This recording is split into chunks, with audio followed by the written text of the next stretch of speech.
difficult transition, something like what Fordham's going through right now, making that transition from Division III to 1AA. They're a hungry club. They come off the loss and had some positive signs in that game. It's a young, inexperienced club, especially on the defensive side of the football. They've got a sophomore quarterback in Bob Facto who runs the ball pretty well, and they've got a young and exciting receiving corps. They do, and you talk about the defense for Siena. If they watched this game last week, which they did, they saw a lot of passing from St. John's. Two of the best defensive backs on the team are not 100% tonight, so they're going to be tested. The Siena defensive line has been pushed around. They gave up 273 yards on the ground last week, and perhaps St. John's will be looking to do more of that tonight. They gained only 55 yards rushing last week. What do you expect from them on the ground tonight? Well, I'm sure they'd like to get the running game going a little bit better, but of course last week the passing game was so successful, why run the football? But the one thing that St. John's is concerned about, and the coaching staff talked to us about it today, they're concerned about a letdown. They had the big win, somewhat of an easy win last week against Iona,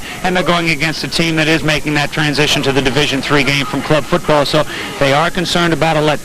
When you talk about the St. John's club, you've got to talk about the passing combination. What a night Scott Cessny and Dennis McDermott had last week. 3 touchdown passes, Cessny to McDermott. McDermott added a 4th touchdown on that brilliant punt return. Well, he was some kind of player last week, and I think we're going to be seeing a lot of him tonight.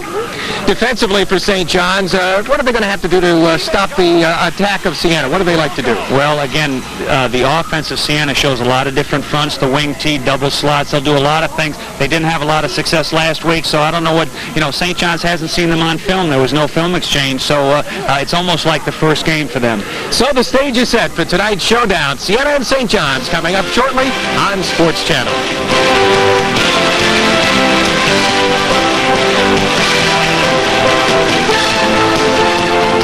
Sports Channel's Metro College Football Game of the Week is brought to you by Apple Bank.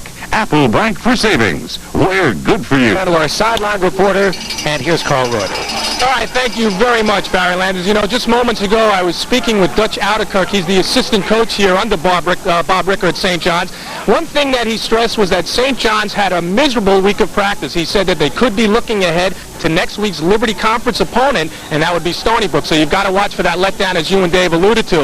On the other side of the field, I spoke with Tim Holloway just a couple of minutes ago, and he told me that his wrist is about 90 or 95%. Now, when I went over to speak to him, he said he is ready to play, he wants to play. The official was actually over there checking out the soft cast. It's a bunch of tape that's wrapped around that wrist. He's ready to go. He knows Cessny's going to be looking in his area. Barry? Thank you, Carl. And the defensive secondary, perhaps the strength of the Siena defense, Dave Jennings, and Brian Lober banged up with his leg, had a severe burn, and that could hurt him too. So we'll see what happens as far as that position is concerned. Here are the officials tonight, and referee Larry Kukachka and the rest of the crew. And it's an outstanding ECAC group. Dave, get back to that point, if you will. It'll be interesting to see how Siena, although they're going to start the game on offense, they did win the toss and elected to receive. When they get on the defensive side of the ball, what do they do with McDermott? Last week, Iona stayed with a single coverage on McDermott for quite a bit of the game until midway in the second quarter. Then they shifted it to double coverage on him.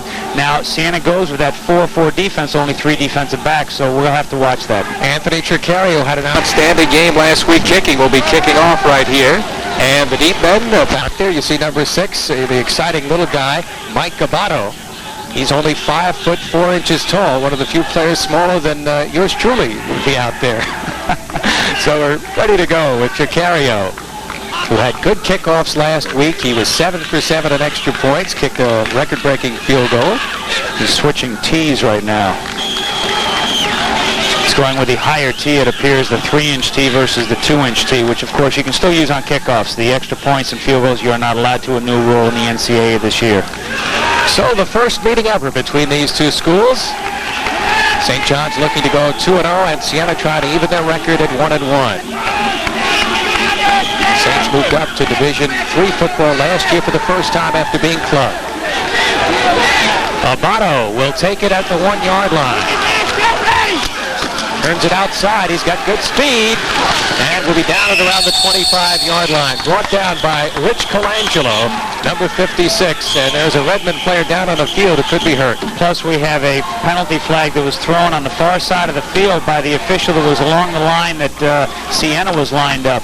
So from that vantage point, it appears that he's going to call Siena being offside. The injured player is Scott Biter, number 57, a young linebacker. who was down on the coverage there, freshman out of St. Anthony's High School in Comac. Good-looking linebacker.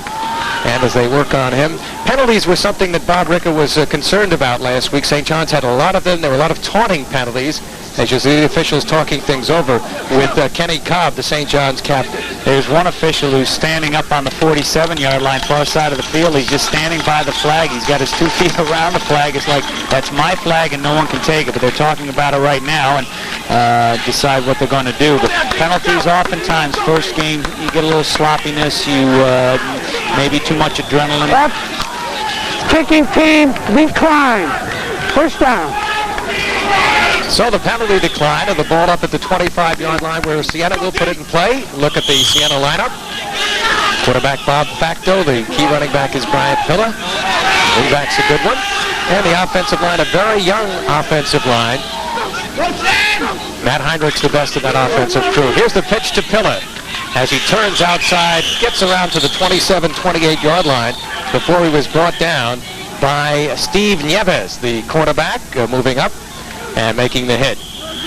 So it'll set up a second down play. And one thing, of course, Siena would love to do is hang on to the football and give St. John's defense some time out there. Plus, it will keep their defense off the field. The defense is smaller than St. John's offense, so they want to control the ball. And you can see the offense they're using is a running offense. They normally line up in a wing T. They have a full house back, but now they send a man in motion. And Pilla gets the call. He won't get anything. Stacked up at the line of scrimmage by the St. John's line. Kenny Cobb, one of the men in on the tackle. And to look at that St. John's defense, 3-man front led by nose tackle Kenny Cobb, who had a big week last week, 9 tackles. A real good linebacking core. And the secondary led by John Krug and Steve Nieves. Kevin Conway had a big ball game last week. 3rd and 8 for the Saints. Bob Facto barking out the signals. Fakes.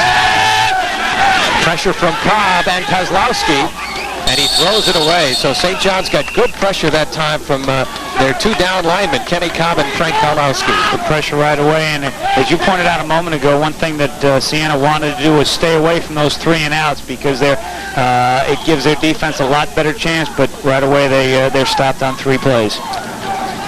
So we'll have a punting situation, and in the ball game, number 13. In the ball game, number 3 will be Charlie Toscano to do the punting.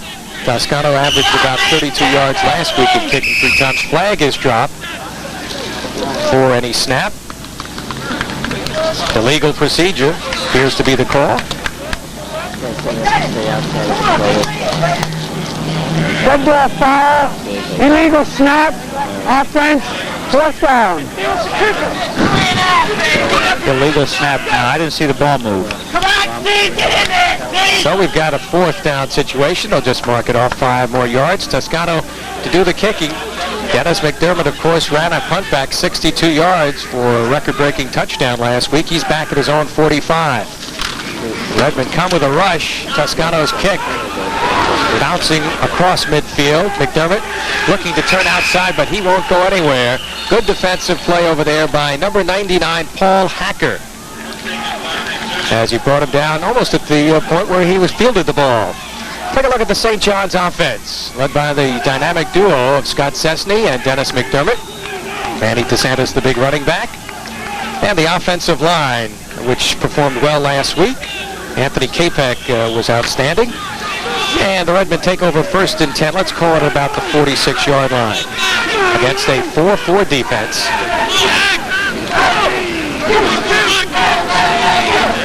Fullback is Paul Radalski. And here's DeSantis across midfield. Picks up around 5 as he slices off the left side. Brought down by Scott Mulledy. And a look at the defense for the Saints. A young, inexperienced front line. A linebacking crew that led by Tommy Nightingale, who's perhaps their best all-around defensive player. And the secondary with a couple of banged-up players, Timmy Holloway and Brian Lover. They were questionable right until the start of today's game.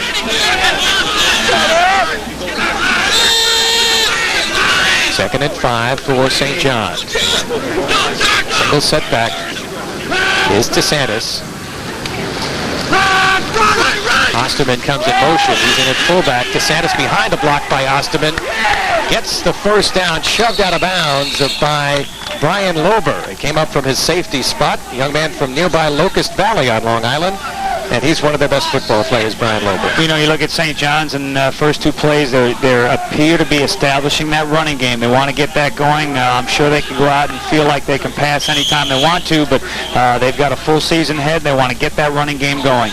Anthony Sansada has come in the ball game at a running back spot. St. John's will line up the tight end off the line of scrimmage, actually, as they go to that ace formation. He's in the backfield off the line of scrimmage. That's Greg Skopinski at the top of your picture. Cessny with plenty of time deep for McDermott on the sideline. Overthrows him. Back there defending was Kevin DeLuca, number 8. 5'10" junior out of Syracuse, but Cessny just overthrew him a little. One of his obvious favorite receiver is McDermott. They'll use him down the sideline either in the fade pattern or a go pattern. One guy we might look for tonight, I think the coaching staff of St. John's would like to see get into this game quite a bit, is Anthony Malfitano. He is another wide receiver. He's number 83. Take a little pressure off McDermott because later in the season they're going to run up against some teams who might be able to shut down McDermott. 2nd and 10 for St. John's. Their first possession here. No score early in the first quarter. Marylanders, Dave Jennings from Redmond Field. That's Malfitano, who runs well after catching the football. Picked up around 7. The sophomore from Holy Cross High School. And he's brought down by Tim Holloway and Brian Lober as they combined on the hit. About a 7-yard pickup. St. John's would love to see that guy really develop, as you said, into an outstanding receiver. Missed all of last year when he broke a wrist in practice. If teams double team McDermott, which they will probably do during the course of the season, it's probably going to single up the Malfitano. Look at the Siena coach, Jack DuBois, his 9th year. Now they work out of the I formation, which is their normal set on 3rd and short. Third one's called at about 2.5. On the keeper, Cessny for the first down. Something we didn't see him do at all last week, run the football.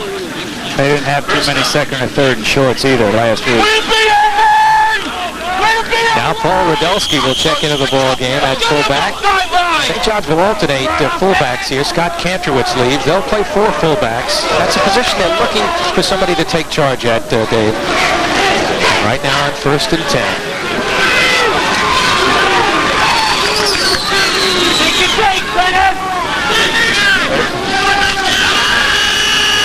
Looking for McDermott. And 6 points are on the board. Scott Cessny with that touchdown pass breaks Todd Jameson's record for most touchdown passes in a career. That's his 44th touchdown pass.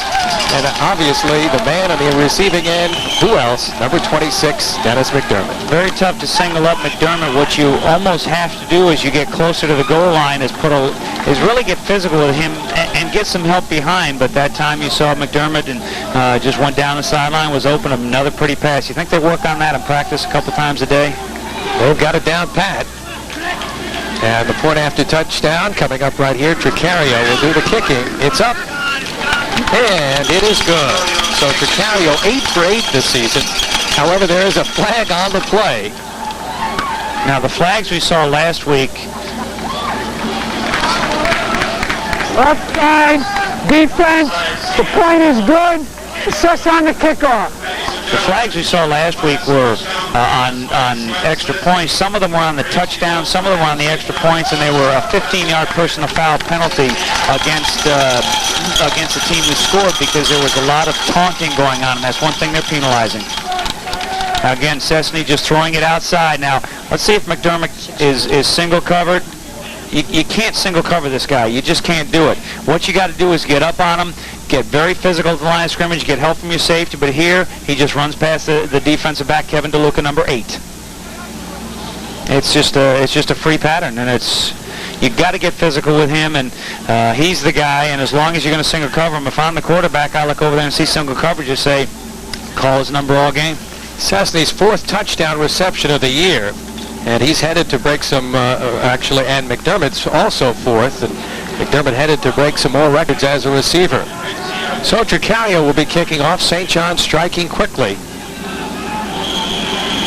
31-yard touchdown pass. Tricario really booms that. Dave Jennings even likes that one.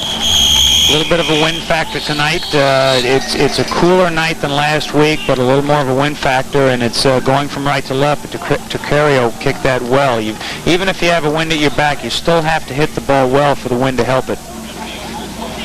Let's go down on the sideline. Our reporter, Carl Reuter.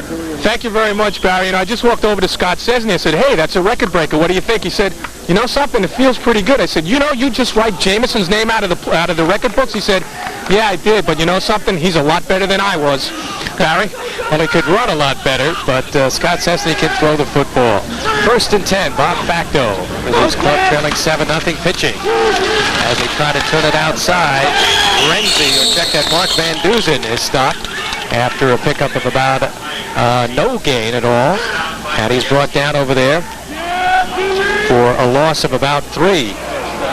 And there's the record man right there, Scott Cesny, the young man out of Mineola with the Chris Mullen haircut.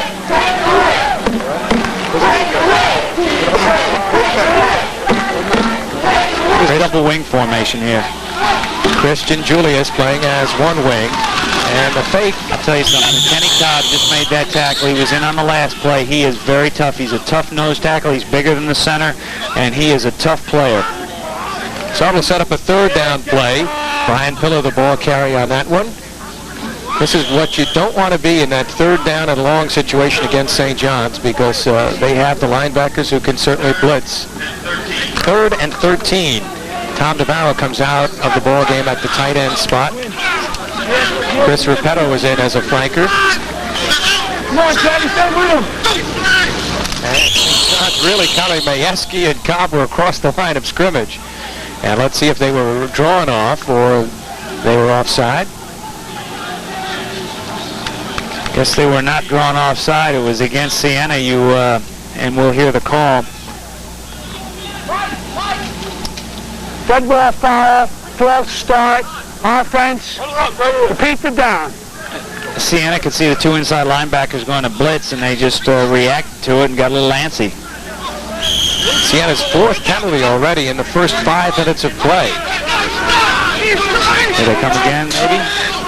3rd and long. In motion, Christian Julius, number 11. That's Pillar trying to turn it outside, and he won't even get to the line of scrimmage over there. Well, he crosses the 17-yard line, but there is a flag on the play. Penalty, it appears to be a hooking foul, holding. Could be a hockey background here, Barry. But I would think that St. John's would decline it because it would be a 4th down punting play. But again, it is a painful transition going up to Division III from club, and it's something that Siena will have to live with if they want to make a successful transition. Sometimes it takes a little while. They were 3-6 as a Division III football team last year, playing in that new Atlantic football conference with some of the small Division III schools, including Brooklyn College, St. John Fisher, Gallaudet, St. Francis of Pennsylvania. Yeah, I can't believe they would. That was a 3rd down play. They did not make the 1st down, just forced them to punt. Well, St. John's wants to push him even further back. Holding.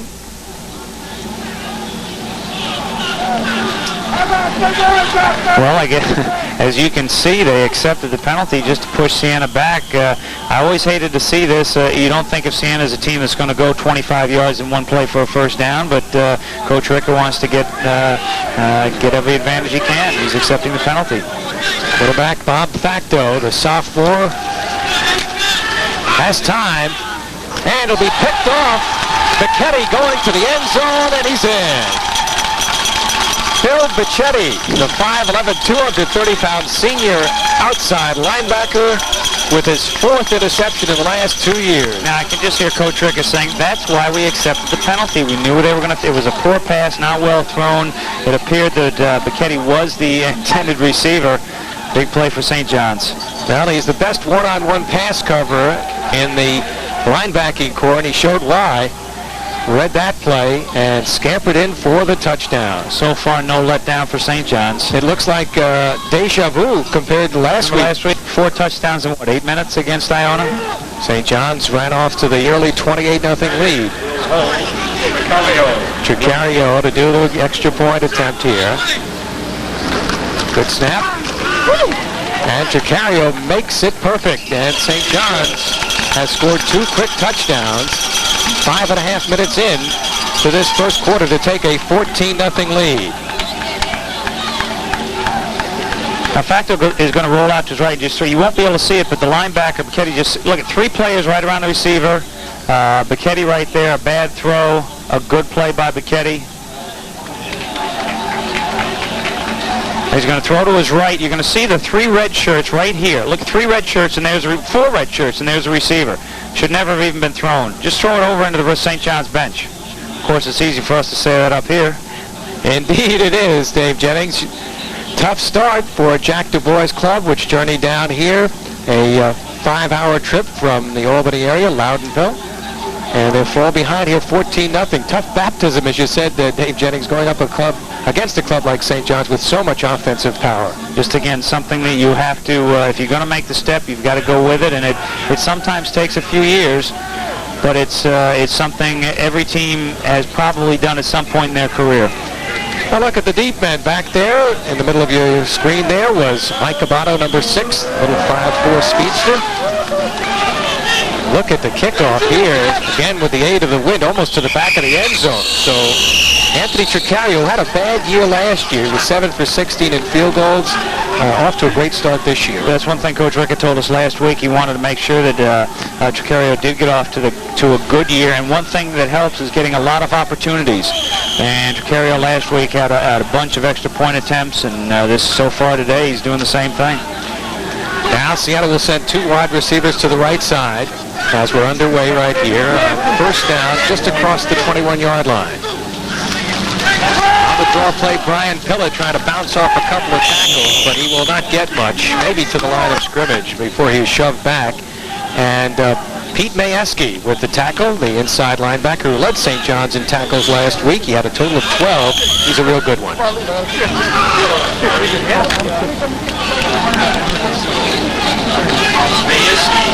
We're going to keep you posted on a lot of the scores throughout the evening. There are a couple of big local college football games. Stony Brook playing Hofstra over at Hofstra Stadium. And Iona playing Gannett. We'll have updates for you throughout the evening on those 2 local games.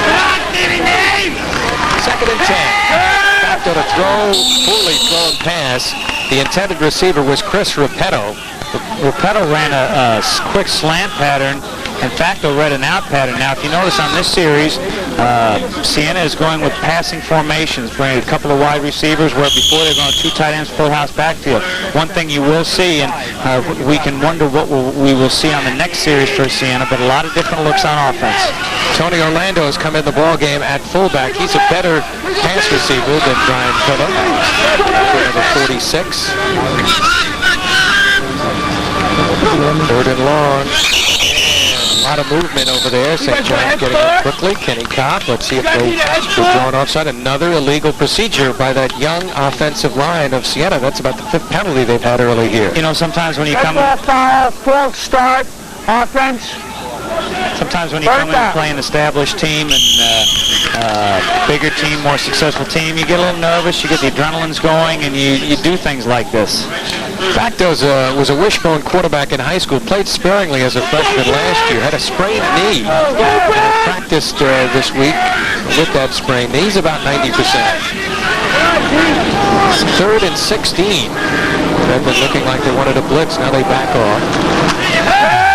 Facto up the sideline. It is going to be complete to Christian Julis, the wingback. Very short gain. Phil Bicchetti was defending on the play, and that'll set up a punting situation right here once again. Talk about the offense taking what the defense gives you. It doesn't help much on that 3rd down play, but the 4 defensive backs for St. John's were playing off a good 12 yards, and Siena went with a short pass, which was complete, but again, it was a long 3rd down play. Now we got another 4th down. Toscano, whose first punt was about 30 yards, will kick once again from about the 10-yard line. McDermott standing back at midfield. Not much of a rush on for St. John. They have a return perhaps on. McDermott will let it bounce on the Omni turf, and it takes the expected good roll for Siena. And the ball finally blown dead at around the 37-yard line. A little extra hitting there. Majewski wanted to hit somebody, and you know, you can block on punts, even if the ball is just rolling on the ground. But good break for the Siena Saints as the ball went off the side of Toscano's foot, and McDermott could not quite make the play. And we talked about last week, ball hits the ground on a punt, chances are it's going to roll 15 or 20 yards. So St. John's with excellent field position once again, leading 14-0. They scored on a Scott Cessny to Dennis McDermott 31-yard touchdown pass, and then Fichetti's 18-yard interception return, second TD return they've had. Last week, of course, against Iona. Going in motion is Radulski, the fullback. Draw play, and DeSantis has a nice hold. He may go, tripped up. Tripping him up over there was number 13 before he could possibly get away Tim Holloway. Otherwise, he was on to the races. Boy, Tim Holloway is their best defensive back, and he needed it on that play. What a hold by the offensive line. Again, St. John showing pass and going with the draw. Big hole. You're going to see hole coming right at you, right there. And now it's just a race, and let's see if number 13 can pick him up. Great tackle. Holloway, great tackle. He's an outstanding football player, the best athlete in the secondary. 24-yard run for Manny DeSantis. On the slant to McDermott. Fine catch for the first down inside the 30-yard line. Kevin DeLuca with the tackle. Perfect pass. It may sound repetitive, but it's very difficult to single up McDermott. You've got to come at him with two guys. You're going to see McDermott just run down. Well, you won't see him. He's over on the right running just a quick slant pattern, and there he is. Well thrown, but there's only one player on him. If you're going to play McDermott right here, number 26 now, see number 13, Holloway coming over, get right in his face. Now he's double covered. If Holloway stays over there, and he's staying over there for the double coverage. Yeah, they work out of that ace formation, something that they're showing more of tonight. The motion is Kantrowitz. Again, they go to draw, sort of, and DeSantis bounces ahead for about 7 yards inside the 25, down to the 23. Brian Lover coming up from his safety spot with a hit. So St. John's doing what they wanted to do, that is run the football and also pass it, as they have the early lead here, 14-0, and driving for another score. They shift into the I formation. Once again, McDermott is single team. He's single coverage on McDermott. And DeLuca's had his hands full in the early going, trying to defend McDermott. DeSantis, close to the first down, had to get to around the 18.5-yard line. Let's see where they'll mark his forward progress. Brian Lober and tackle Mo O'Connell, number 65, on the tackle. Now Paul Radulski will come in the ball game as the fullback, replacing number 30 Scott Kantrowitz. And what do you do here? Just blast it up into the line like they did last week against Iona, or do you go ahead and down here is where St. John's would like to go to the fade pattern with McDermott, especially when the ball's in the right hash. You got a lot of room to work with. He is single covered on the left.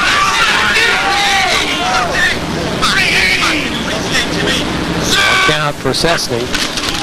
They'll go to the fullback, Radulski, and he has the first down, blasting off the left side inside the 15-yard line, where he's stopped by Brian Elliott. As we mentioned early, Dave, that's a position if Radulski, who sometimes is a little tentative in his move, he can take over that fullback spot. He's got the blocking ability. That could be a big plus for St. John's. Plus the more weapons. They want to get, as you pointed out, they want to get the running game going. You know the passing game is there, and there are going to be some teams during the course of the season that will not shut it down, but are going to hamper it. DeSantis has gained 45 yards and 5 carries, and Cessny through the air 3 for 4 for 54 yards and a TD.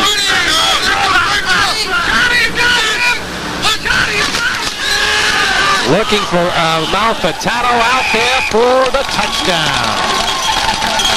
He beat Tim Holloway, who's one of the fastest players on the Siena squad, and St. John's, just as they did last week, off and roaring now, leading it 20-0. Something we talked about earlier also, St. John's would like to get him off Fatana right there, number 83. Get him into the game as a receiver. Will take some of the pressure off McDermott. Just runs outside and up the sideline, and a well-thrown pass by Cessny for the touchdown. Again, you've got to try and get physical down on the goal line with the receivers. Get physical, hold them up. That messes up the timing and the pattern. Tricario for the kick. And did he get it in? Yeah, just got it in there. He pulled out a little. I said, ooh, I had to wait and see. So Tricario is perfect again for the evening, and St. John's leads by a score of 21-0. You're watching college football on Sports Channel.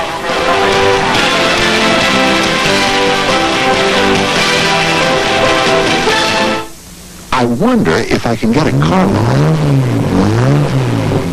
Oh, I wonder if they'll give me a vacation loan. Join the Apple Bank family and you'll never have to wonder if you can meet your financial needs. You'll get a personal family banker, free, no bounce checking, and more. Join the Apple Bank family and feel good about banking again. Come in or call Apple Bank for Savings. We're good for you. Back at St. John's University, Barry Landers along with my sidekick, Dave Jennings, and another touchdown for St. John's right here. One of the favorite patterns for Cesny is to throw just a simple fade pattern, the out pattern. You can see the receiver is the only one who can catch that if Cesny throws it properly. Just leading him outside. It's got to be outside. Holloway, number 13, just trailing him off the tunnel. You've got to, the defense starts from the line of scrimmage, not after the receiver leaves, and you've got to get physical, bang them. You are going to get beat at times, but not so often as you are here. Now, Scott Cesny, who had 19 touchdowns last year, well on his way to breaking that record off his first 2 games. Abato to 10, and he'll get maybe to the 14-yard line before he's brought down by the Redmen. And again, Siena will not have very good field position. That drive didn't take very long for St. John's as they racked it up quickly. 63 yards, about 3 minutes, 7 plays, and of course the big throw, the 15-yard touchdown pass, Cesny Van Malfatena. Quick note, when you are making that change from club to Division III, probably the last thing to get in tune are your special teams.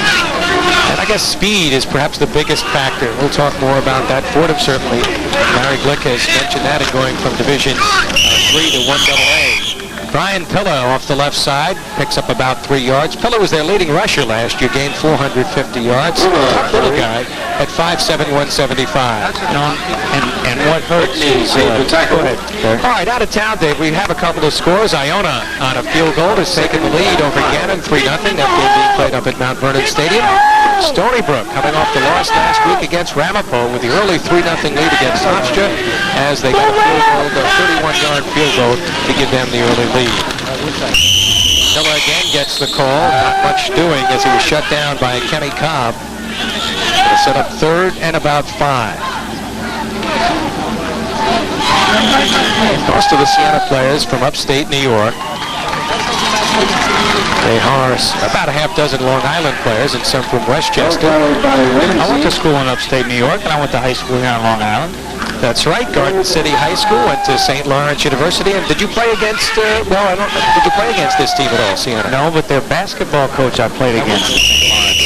We got a little time out here by Siena, a little mix-up in the offensive formation. You know, you talk about a team making a transition, and you're not going to have a lot of success early. So the kids who, in a sense, get hurt by that are those kids who are making the transition. They're probably not going to have a lot of success. Now, down the road, Siena will have success because they'll get in the program, they'll recruit, they'll get the players that are a little bit stronger, a little bit faster, not much, but enough where they can compete. But during the transition, it's these kids here are not going to be successful. All right, let's go down on the field, and here's Carl Reuter. Thanks very much, Barry. You're looking at Jack DuBois, and before the game I was walking over and chatting with him, and he said that he knows that they can't match up physically with St. John's. He said the kids were excited about TV. He also said coming into this game he felt that his team, and this came from his mouth, that they would be a 4-touchdown underdog. Right now 21-0. He said the good thing about his team is that the kids bounce back. You can knock them down, but they get right back up. They're a great group of kids to coach. Barry? And that's what it's all about, certainly at this level.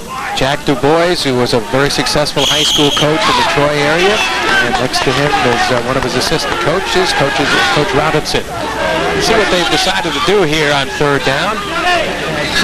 Go from a single setback formation, double wing. Back on looking deep to the sideline for Scheitinger. And as he battles with John Del Rey, the ball falls incomplete. Scheitinger, one of the freshmen that they're very high on, 6-footer, potentially could be a top receiver.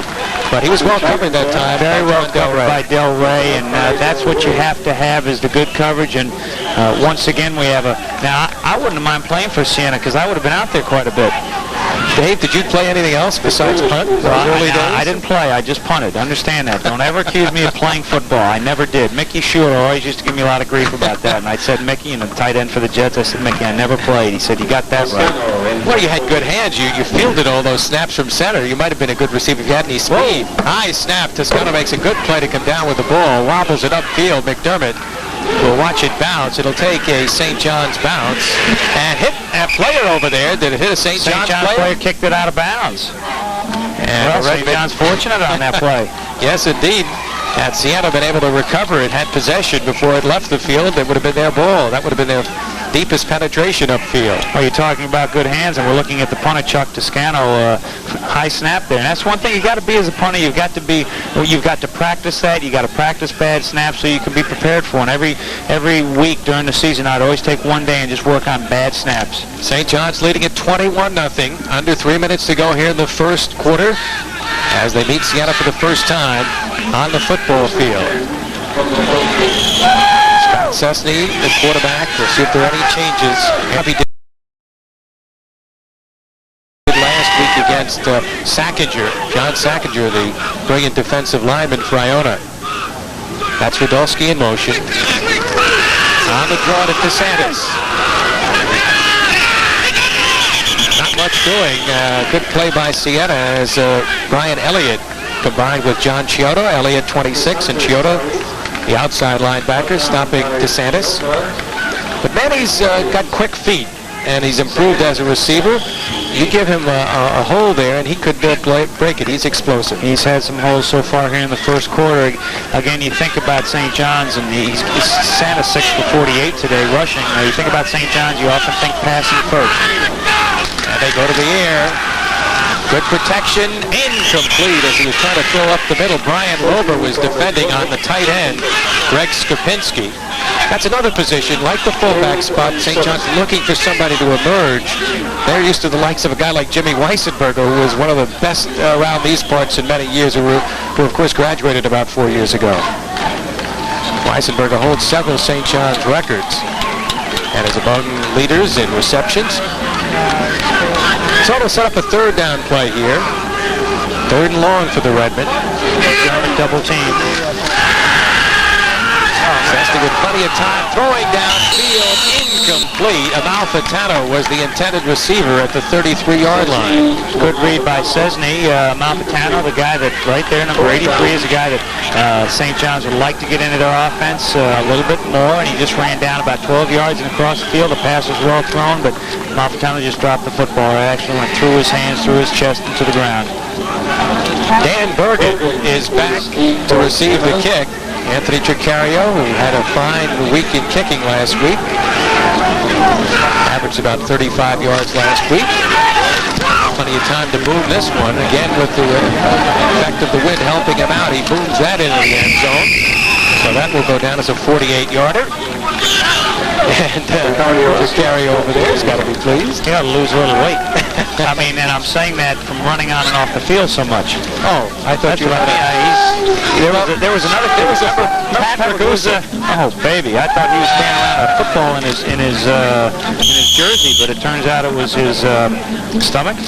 Pat Ragusa, former kicker here at St. John's, who comes to the games often. Of course, had a tryout with the Jets. He's on the sidelines and he's wearing leather pants. Oh, my golly. Oh, baby. He's a character. So, Siena looking to get something going. This is Brian Pillow off the left side of the line. Trying to follow the block over there of Jason Lally. Short pickup. Under 2 minutes to go here in the first quarter. You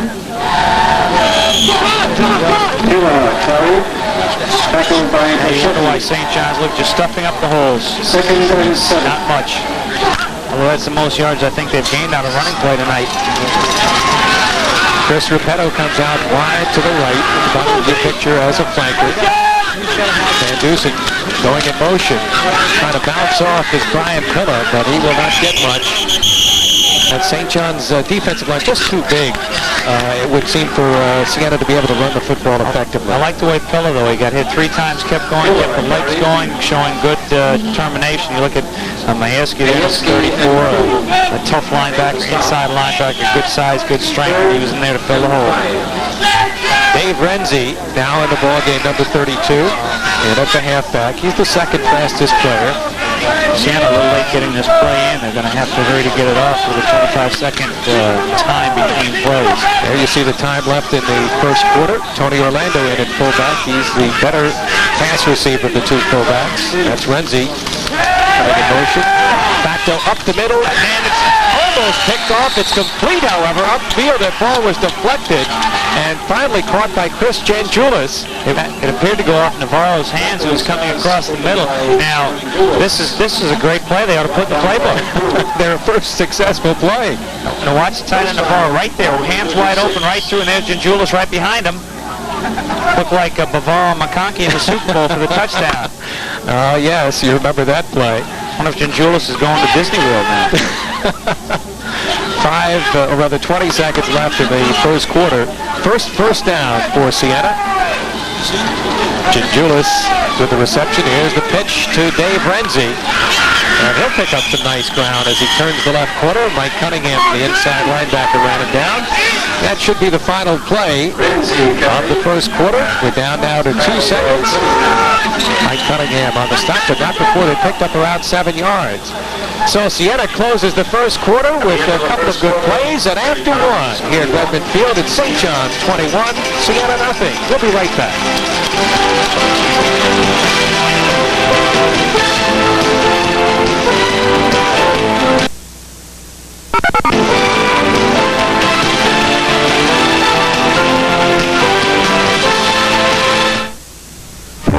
They say the first cut is the hardest, but don't worry.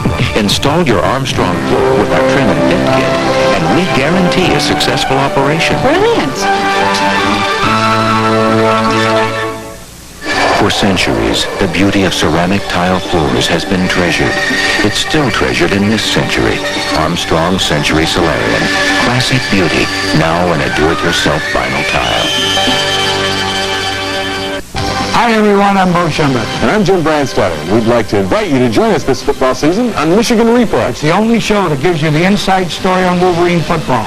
We open with Notre Dame and UCLA. It's a tough schedule, but we feel we're up to the challenge, and you can follow us all season long. We'll have the only cameras allowed inside the locker room and on the practice field for all the stories and features on Michigan football. Follow Wolverines football on Michigan Replay, Mondays at 11:30 on Sports Channel.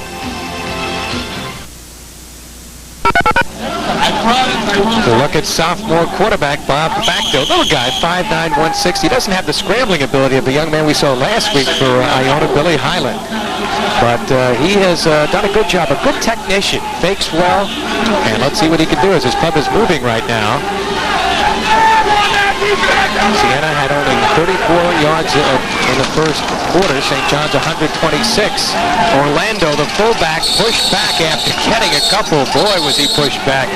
St. John's coming hard on the charge. Rich Colangelo, number 56, at the bottom of the pile. He's a hitter along with Pete Majewski. Majewski had 12 tackles. There's Mike Cunningham, 59. You kind of like that linebacking for St. John's. You do, and you watch the St. John's defense. When a player for Siena goes in motion, nobody does anything. St. John's is settling back. They're in their zones, and they know what to do. Very often you see teams go in motion. Guys will be running with them on the defense. But here St. John's staying in their base defense, just lining up. They know what they're doing. Brian Pill and Dave Renzi, 44 and 32, back in the ball game at the running backs. Positions on third, and it's called at about 2. And Brian Pillis stopped shy of the first down as he got to about the 45-yard line. Had to get another yard. Shut down by Mike Cunningham. You think Siena will go for it here? I wouldn't be surprised if they go for it. It's going to be 4th and short. Just power football up the middle. Pretty good hit over there. Hit by, by Cunningham. Cunningham goes about 6 feet, 230. Out of Bethpage, went to Plain Edge High School. Well, if St. John's was concerned about a letdown, defensively they haven't shown it. Their tackling's been crisp. It is short by inches. And Dave, you think they might go for it here? So why not? What do you have to lose? In a sense, it hasn't gone well for you early on.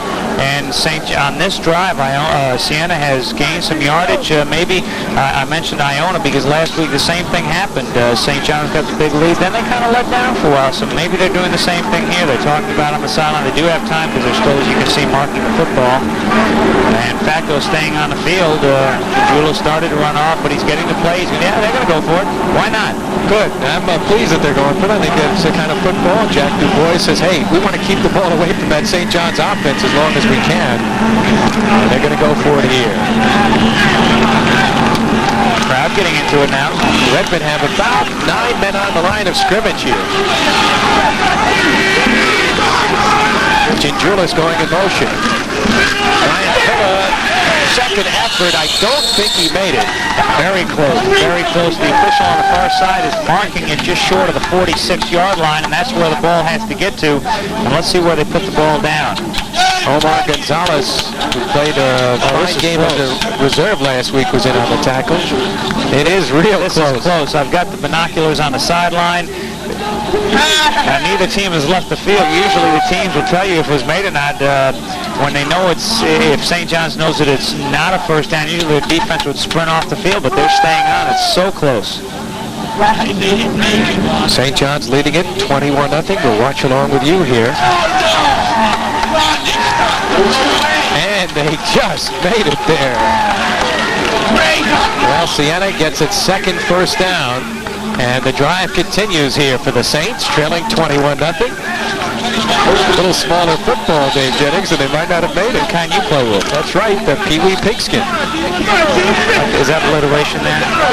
Update on the out-of-town scoreboard. Iona leading 17-0 now over Gannon. Gannon coming off club football also. First year they're a varsity team. Here's the little swing pass out to Renzi. And St. John's had that play well diagnosed. Rich Colangelo, number 56, was over there along with Pete Mayeski. They set up the second down play. Pretty good call there, knowing that St. John's is showing good pursuit, good pressure.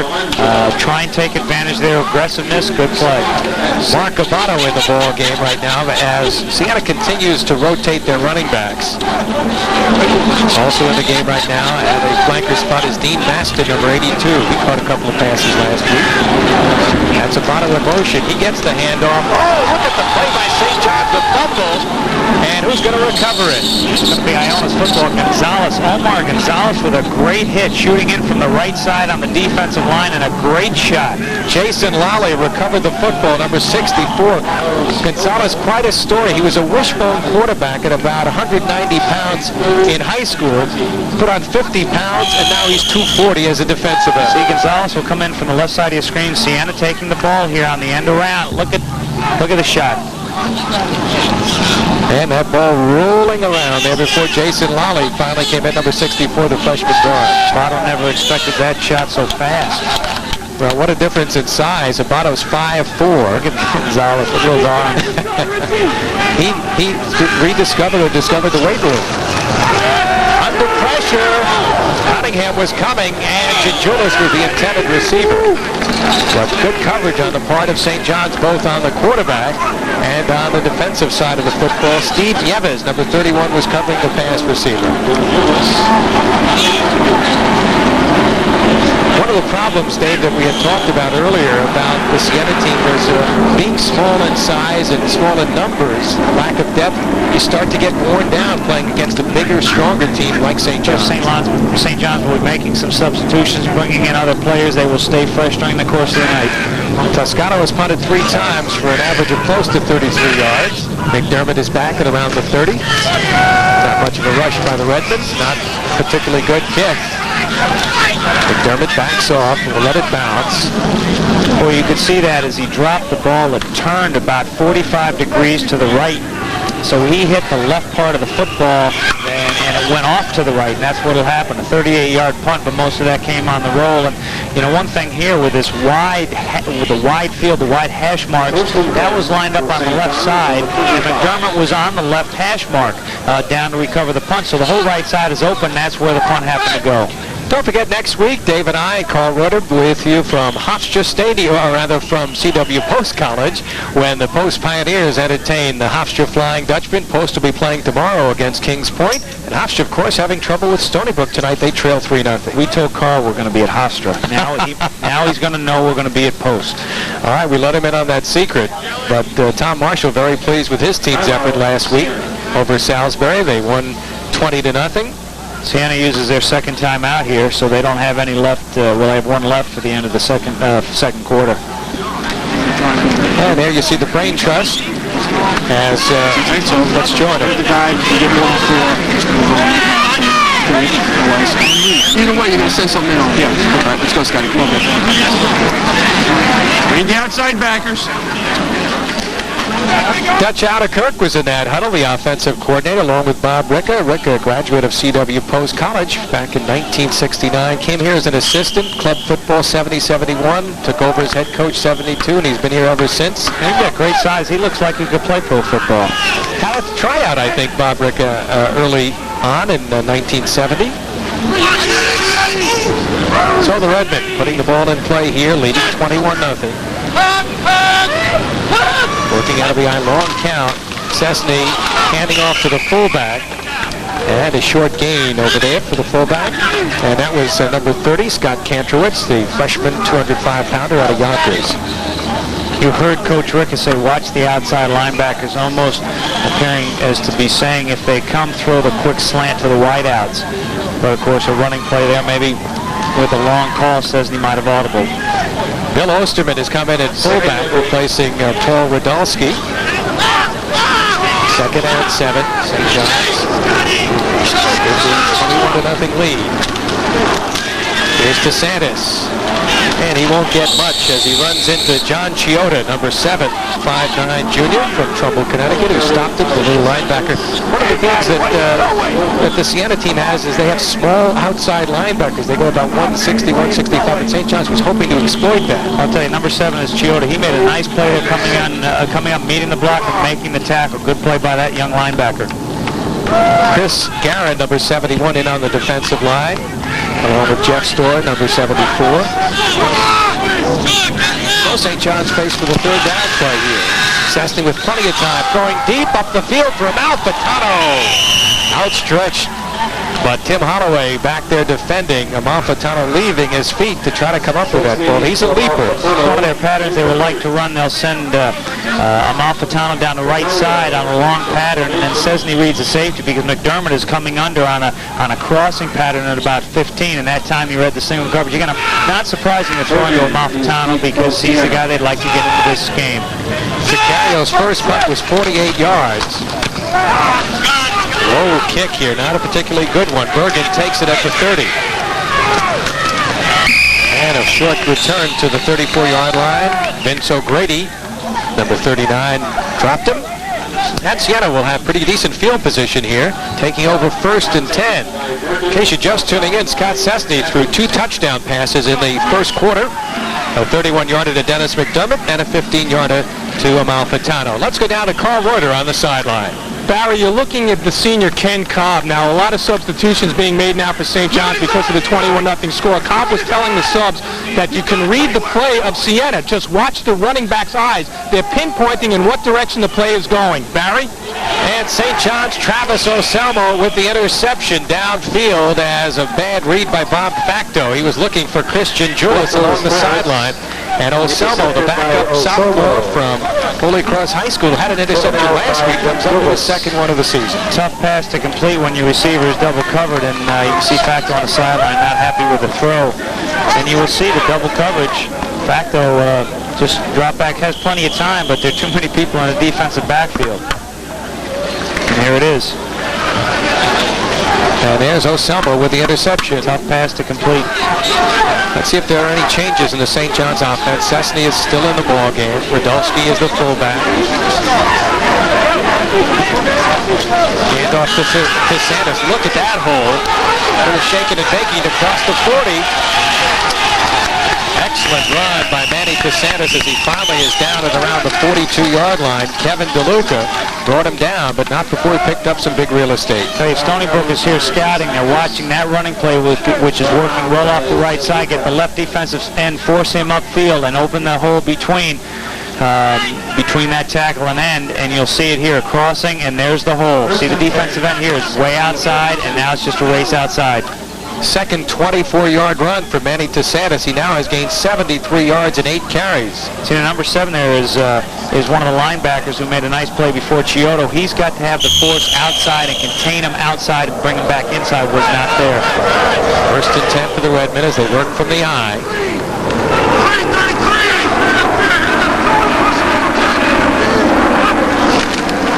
DeSantis straight ahead, still on his feet, and he just wouldn't stop before he picked up the first down. John Chioda, after he gained 12, finally brought him down. Nothing fancy there, just straight ahead drive blocking by the offensive front and just kept pushing Siena back. Give credit to the offensive line here. Look at the push. See the push from the offensive line? And now DeSantis just keeps those legs going. Look at him keep the legs going. Very important for a running back. Just keep them going and stretch and get as much as you can. You saw Libretti 75 and Dunlop 67 just pushing and pushing there. Libretti, the tri-captain, who has a sight in only one eye. Quite a story, Jim Libretti. One of the leaders on the St. John's offensive line. DeSantis shoved back as he hit a brick wall. Well, welcome to Siena. Mo O'Connell, number 65, and Sean Leister, the big 6'4", 255-pound sophomore from Ward Melville High School out in Suffolk County, with a big hit. Boy, talk about two contrasting results on basically the same play. Wow. Well, they hit a brick wall. O'Connell is their best defensive lineman, number 65, a transfer from Union. Second and let's call it 10. 8.5 minutes to go here in the second quarter. Good faking by DeSantis. Wide open is the freshman, the sophomore tight end, Skripinski. And he has the first down. Brian Lover was defending. But Greg Skripinski, 6'1", out of Hicksville. And give a little bit of credit on that reception to McDermott, who ran down about 10 yards on a post pattern, kind of cleared it out a little bit for Skripinski, who then ran a sideline pattern. Well thrown pass. So St. John's barking on the door once again. McDermott will line up to the left, and Alfitano to the right.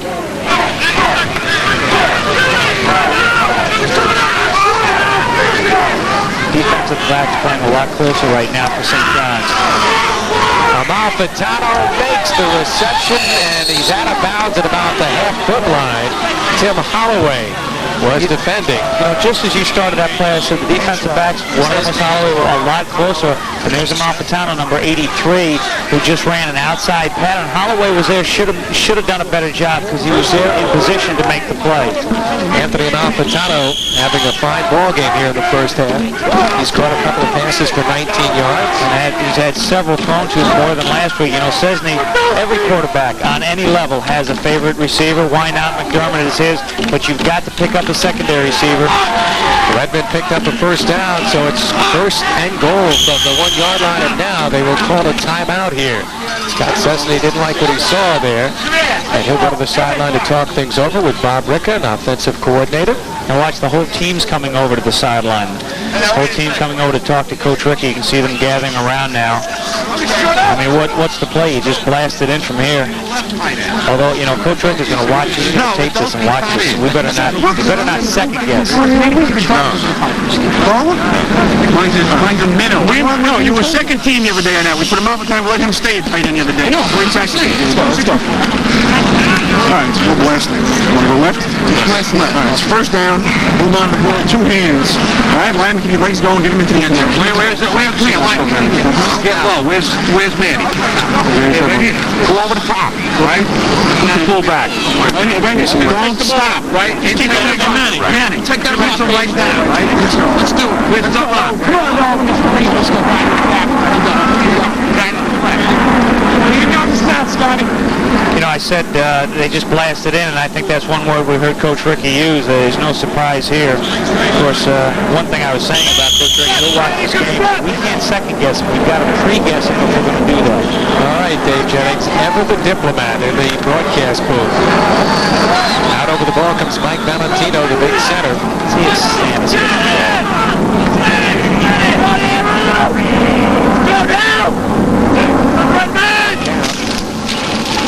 And DeSantis does blast his way right as Dave Jennings and Bob Ricker predicted. And Manny DeSantis has given St. John's a 27-0 lead. DeSantis now has carried 11 times for 87 yards and 1 touchdown. Now, where is St. John's next week? Is maybe Coach Rick, are they Friday night or are they Saturday? Saturday at Stony Brook, a week from tomorrow. I was going to say, if they're Friday night, he could come down and do the game, and I'll coach his team. All right, and he'll do the game with you next week. You're doing a pretty good job in the booth right now, Mr. Jennings. It's one thing I found out being a broadcaster after being a punter. It's so much easier to play the game up here. Anthony Tricario trying to make it 4 for 4 tonight. High snap. Bannon makes a good play to hold the ball down. And Anthony Tricario gives St. John's a 28-0 lead.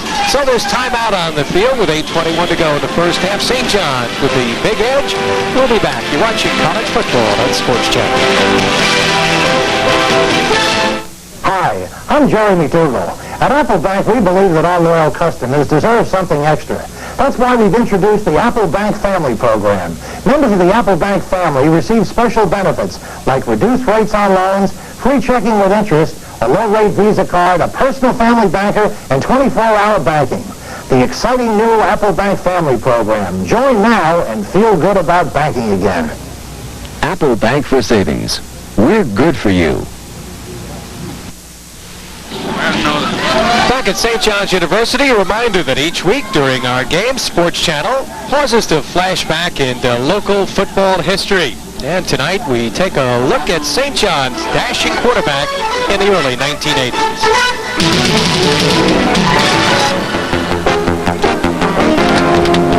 The date was October 30th, 1982. St. John's beat Hofstra 49-46.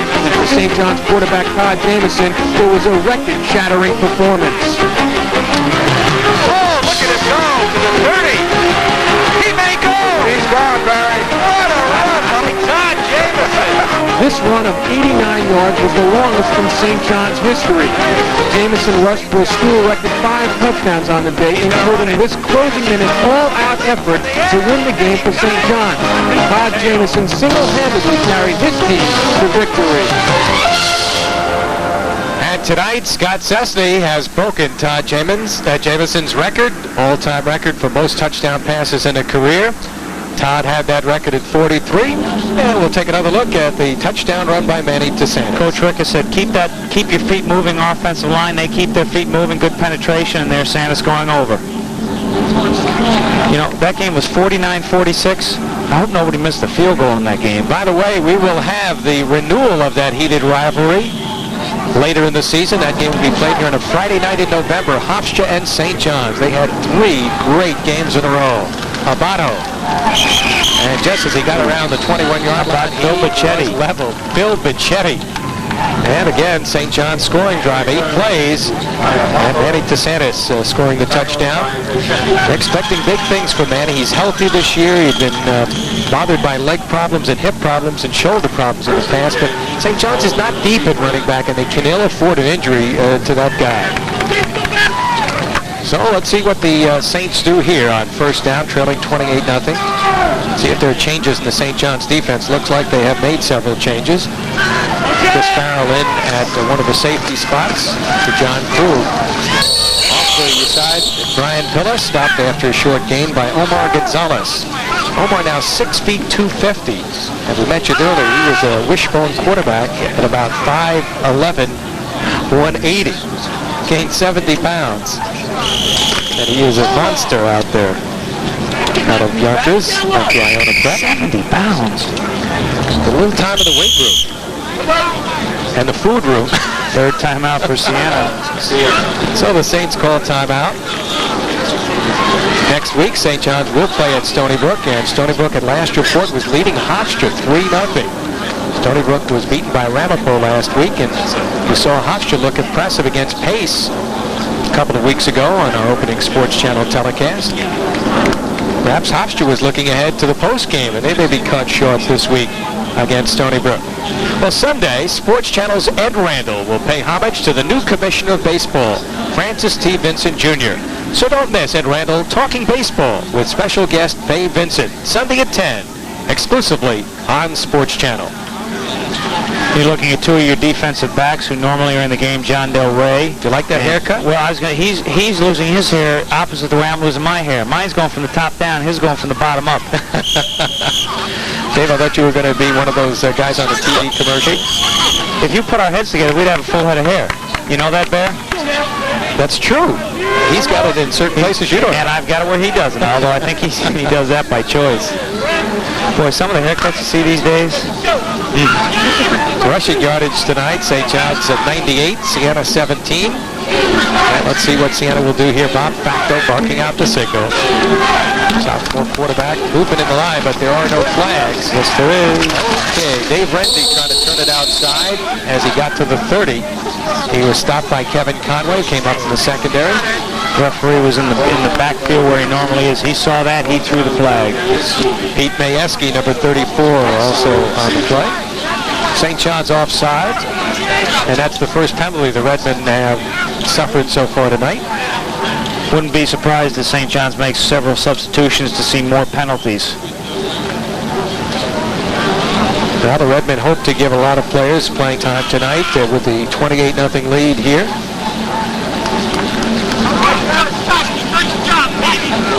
John Peoples, number 18, is in the game at tight end.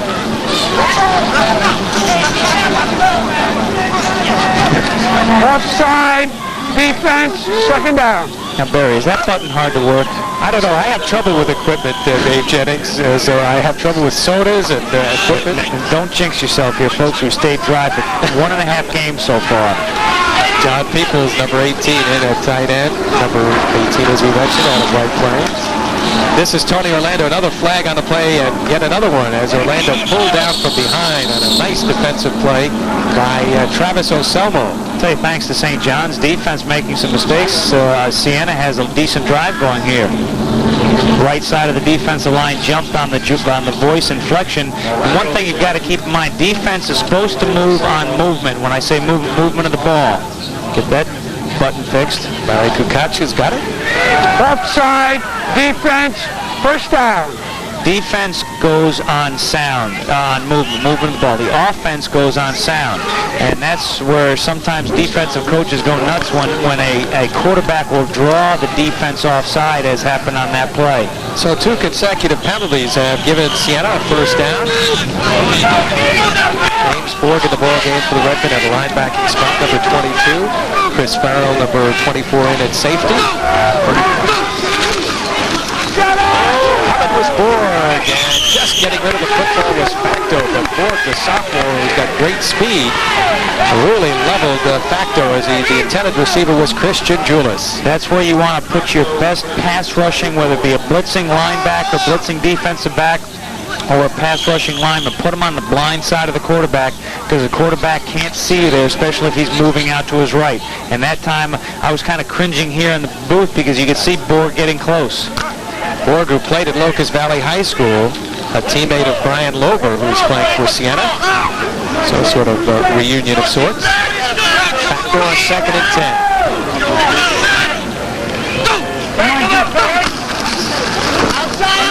This is Renzi and Pawlowski over there on the stop.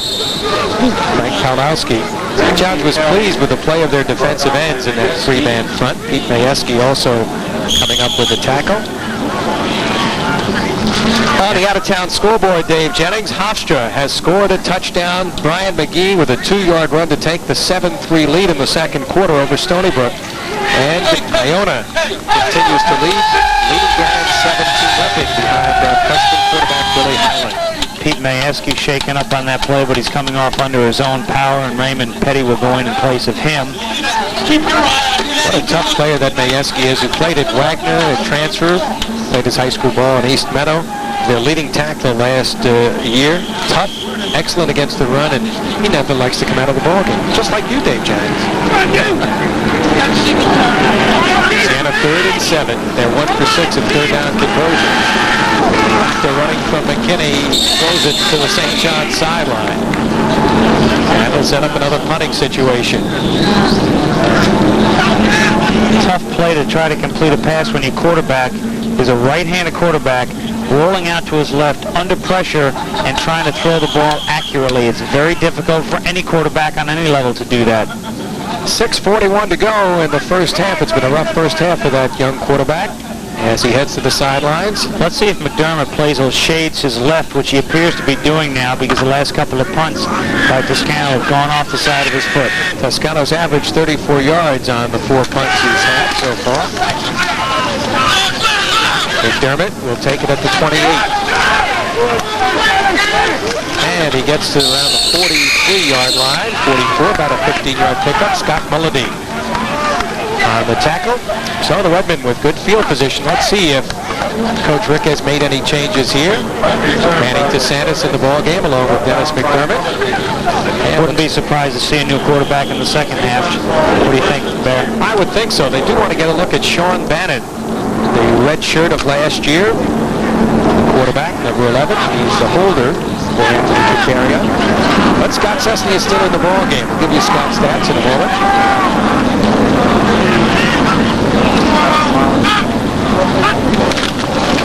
DeSantis looking for the hole. Falls forward. Siena did a good job. John Chioda plugging the hole there. And Tommy Nightingale also combining. Wouldn't be surprised to see St. John's pretty much going to the running game now and not passing unless they have to. This is a game where they, one thing we talked about early on, Barry, is that St. John's would like to get that running game going. Last week they were able to pass the ball well. They stayed with it. It was a tough game in terms of the competition, but they really passed the ball well. Now they can run it. They've got a comfortable lead.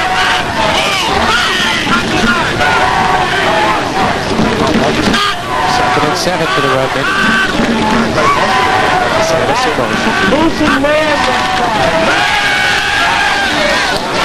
He has to escape. He tucks it under for the first time. Hit and makes a nice play to keep on his feet. Bounced off a couple of tackles. And finally down at the 40-yard line. Paul Hacker, Chris Guerin, number 71, had the hit, but he bounced off of that one and then fell forward. So we're seeing something that Coach Rick would like to see more of from Scott Cessny. I think the Redmen got advantage, took advantage of a non-call here on the left side of your screen. You're going to see number 58, Mike Edney, appeared to hold on that play, but Cessny does a nice job getting free, and it looks like a tight end here making these, getting free from these tackles. Yeah, Scott's not a great runner. They want him to challenge people at times. There's Kenny Cobb watching intently the sideline. Anthony Sansana, the backup tailback with a short game out of Warwick High School on Long Island. Brought down by Chris Guerin, number 71. Very intense young man, Kenny Cobb. Does that look like a nose tackle? He sure does. 6'4", 245. Out of that great Comstock High School program in Suffolk County. No scars. Don't see any scars on the nose or the forehead. That's what you're used to seeing with It's his first year at that spot. Deep for McDermott for 6. Well, so much for my theory that they're going to run the ball a lot. Kevin DeLuca was the man beaten on that play. 38-yard scoring strike, and St. John's leads 34-0. St. John's receivers pretty much getting a free rein here. Again, what you have to do, and I'm sure the coach from Siena, Du Bois, is concerned about his lack of speed at the defensive backfield, total team speed, so he's keeping his backs off the receivers, but they're just getting the free release, and they're just running post patterns, fly patterns, whatever it is, and getting and just beating their men. You've got to be physical with your receivers. Second touchdown pass for McDermott tonight. He has 5 receptions for the season, TD passes. And Tricario booms that one right through. And the Redmen lead now 35-0. With 4:36 to go here in the first half. Now again, McDermott lines up on the left side and runs down about 10 yards and then just takes it to the post, and Cessny plenty of time you'll see McDermott come into the picture. Look how wide open he is when he comes through. Look how wide open he is. That's because the receiver's not getting physical. He's not, the defensive back, Kevin DeLuca, number 8. You'll see him trailing the play. Doesn't get any help, so he decides he can't be physical at the line. And look at this, wide open. Now, Dennis McDermott will embarrass a lot of defensive backs. That's right, that's true. But I still think that if you want to play any receiver, especially a good receiver, if you're not going to double him, you've got to do something to stop his release from the line of scrimmage to give your quarterback, the quarterback some pressure from the defensive line. You give Scott Cessny time, he will pick you apart. He has a good arm, not a great arm, and he's learned to read defenses a lot better. Anthony Tricario, not a good kick this time. At about the 14-yard line. Van Dusen, or is it Renzi? Carries, and it's brought down. Renzi, the ball carrier. And the scoring drive, 56 yards, only 6 plays, under 2 minutes. And Dennis McDermott on the receiving end of his second touchdown pass of the night. Earlier caught a 31-yarder. So he continues to pile up big numbers. He's scored 6 touchdowns already. And down the sideline for the REDMEN, Sean Bannon appears to be warming up. He is throwing some passes. The quarterback remains Bob Facto. Here's Renzi trying to turn outside. Look at the hitting by St. John's. Rich Colangelo over there along with Omar Gonzalez. Barry, look at the hitting. Listen to the hitting. We could hear that up here in the booth. Mike Cunningham also. There is Sean Bannon, the young man that Dave just was talking about. Out of Riverhead, went to Mercy High School. Redshirted last year, was injured preseason. Practiced with the team though, and knows the system. Mark Cabato and Tony Orlando are out of the ball game right now. Said Riverhead. You know that area out on Long Island? You get on the expressway, you always see Riverhead, but you never get there. It's endless on the Long Island Distressway. Facto to throw a little play action. Gingiulis could not hang on as Nieves was defending over there. Almost intercepted as the ball was deflected. Facto, he put a lot on that ball. A good pass. It was a tough catch, a catchable ball, but a tough one.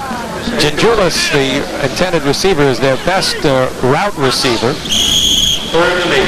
Comes back to get the ball. Now change is made for Siena on 3rd and 8. Dean Maston in the ball game, along with Bill Scheitinger. A couple of young... Matt Brust. A couple of the young receivers are in. That was Cessny on the screen a moment ago. Brust was quite a football player at Babylon High School.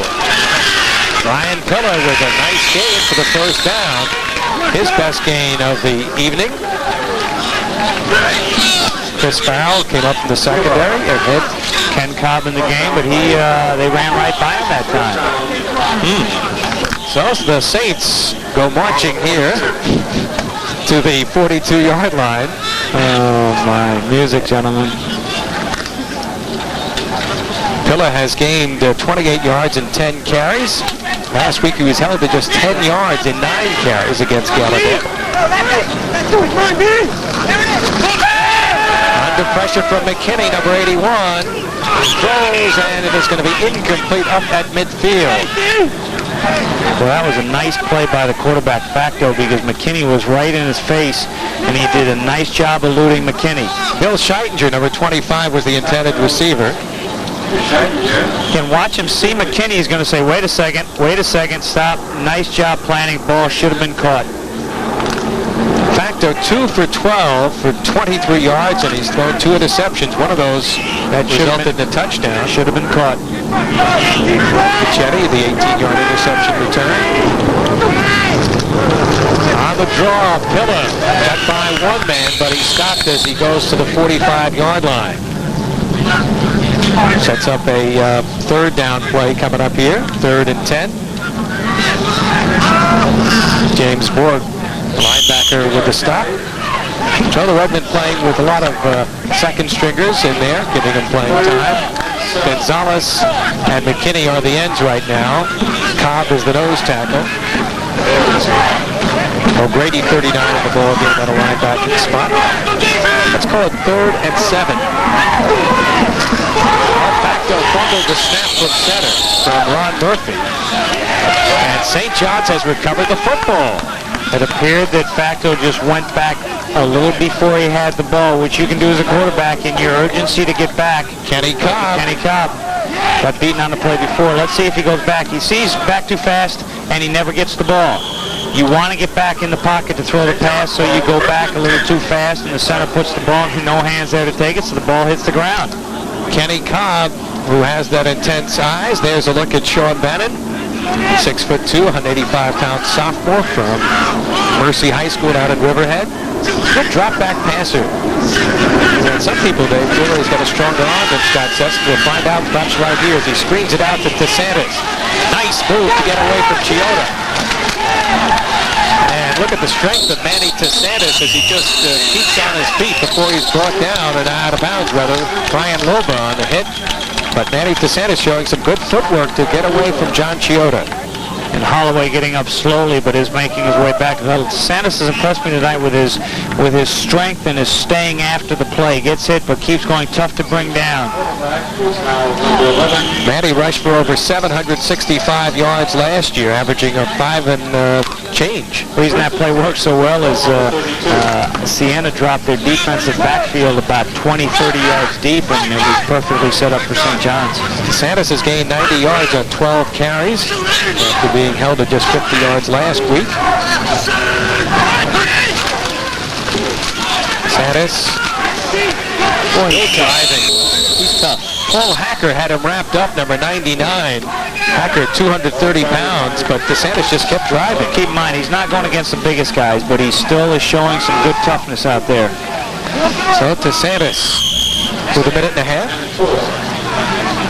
Scott Sesson, impressive, 7 for 11, 135 yards, 3 touchdowns.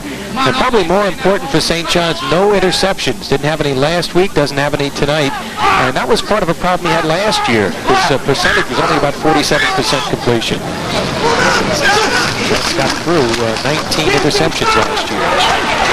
Good looking run right there. Tim Holloway on the stop, but not before big yardage was picked up by Anthony Sansata.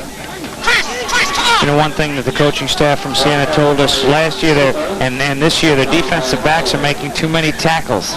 You don't like to see them in there too often. Here, a nice hole. Look at that hole open up.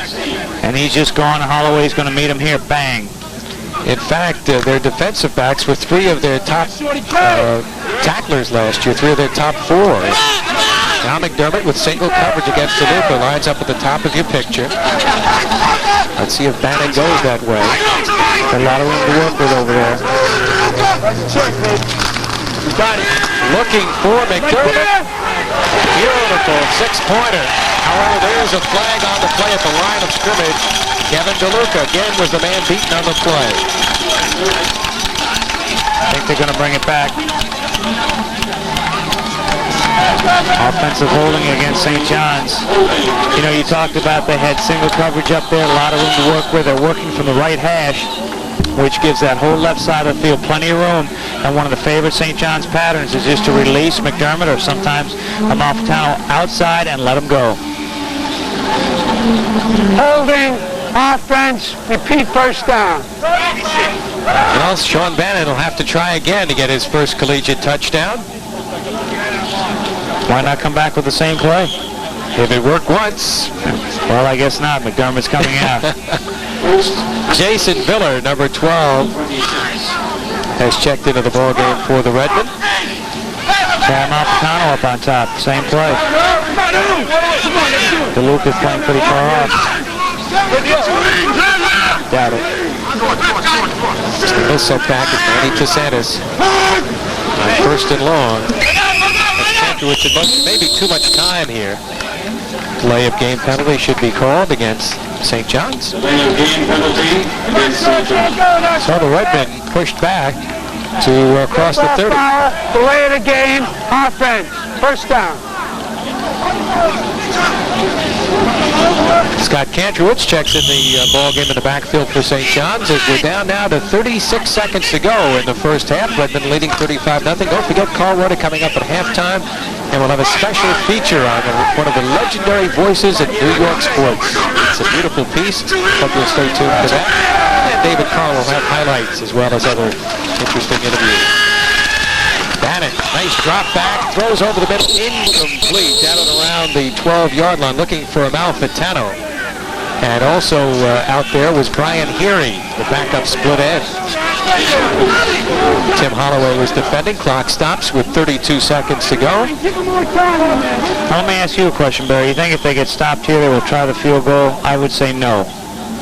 Well, unless they want to give Tricario another chance, it's more of an exercise in kicking in a game situation. And keep in mind here also that a lot of subs in, so they're not just going to the running game because they do have a backup quarterback in. They want to get some throwing in, but I don't know if they'll try the field goal here. Halftime score: Hofstra leading Stony Brook 7-3, and Iona over Gannon 17-0. Out for Amalfitano, picked off by Kevin DeLuca. He had been burned several times, but DeLuca with a nifty interception. They go all the way. Oh, what a hit that was. Number 74 throwing the big hit towards the end. Jeff Storen, I can see that coming a mile away. Scott Kantrowitz was the man who absorbed that one. Holding his left knee, it appears. Oh, my, what a shot. Scott, the freshman, 6 foot, 205-pounder. And Storen is about 190-pounder, but he had a lot of momentum behind him on that hit. Now, DeLuca just plays back. It appeared he had help from DeLuca's number 8 is a defensive back. Appeared to have help and just played almost like an outfielder. Now, one thing, you bring all the St. John's players over to the left. Now, when he cuts back to the other side, he's got a wide open. You're going to see a block here, a shot by Storen coming up on number 30 right here. Watch this. See if it's a low hit? No, it's a solid shot. Scott Kantrowitz gets nailed. He's still down on the field. I mean, it's a clean shot. Whenever there's an interception, special teams, they say keep your head on a swivel, especially when there's a change in directions. Now, again, DeLuca just playing it smartly. And again, now all the St. John's players are going over to that side of the field, so when he cuts back, he's got a lot of room to work with. Oh, my, Storen, I think you'll see Storen come into your picture because Kantrowitz is also about to come into your picture. Right there. You just saw the end result. It was a high block. It wasn't a low block, so he just really got nailed hard. Okay, here's number 30. You're going to see him get hit. Bang! In the rib. Now, I would be surprised. He's got some bad ribs right now, fortunately, and hopefully we'll see him coming off the field right there. I mean, talk about getting your bell rung, your body rung, everything wrong. Wow. That was a major league collision. Now Siena with 14 seconds left. Let's see if they just hang on to the football here and just wind up the first half. It's in motion. Keller gets the call and gets about 2 or 3 yards banging up the middle. And that should do it for the first half of football. As St. John's exploded early for 21 quick points. And a big first half for Scott Seston as he throws 3 touchdown passes. They get 1 on an interception. Manny DeSantis runs for another score. Well, Dave, St. John's got off to that quick lead as they did last week and then had a little bit of a letdown, but they take a 35-0 lead into the locker room. Well, something we talked about, this game isn't a very close matchup on paper, but the game has to be played on the field. Well, it is being played on the field like it's been matched up on paper. Well, the Redmen with the lead going into the Stony Brook game. They hope to be 2-0 for the first time since 1983. Be interesting to see what the coach from Siena, Du Bois, has to say. He can't be discouraged because he knew this would probably happen coming in. He's got to keep his guys up, got to keep them going because this is just something that happens when you do make that transition, as Siena is doing from club football. This is only, their second year of Division III. Well, they trail 35-0, but he likes this group. He feels that they have a great attitude and will get better, but they're paying their dues right now. Standing by on the field, let's go to Carl Reuter. All right, Jack, when you talked to me before the game, you said that you thought you were about a 4-touchdown underdog. Right now it's 35-0. Your impressions? Well, I think obviously in the beginning of the ball game we had so many penalties and we put ourselves in a hole.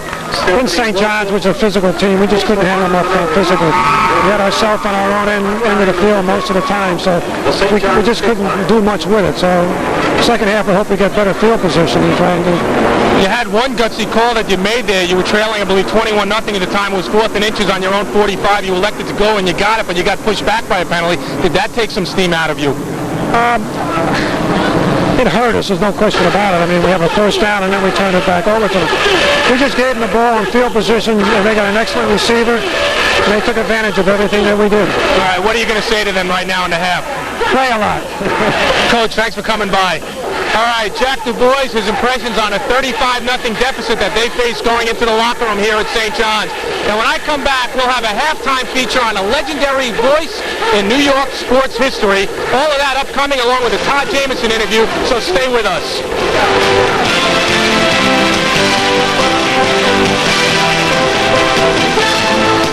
I wonder if I can get a car loan.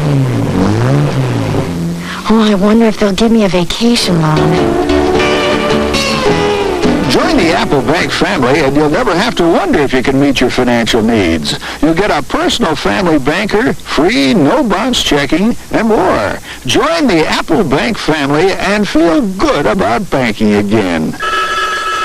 Come in or call Apple Bank for Savings. We're good for you.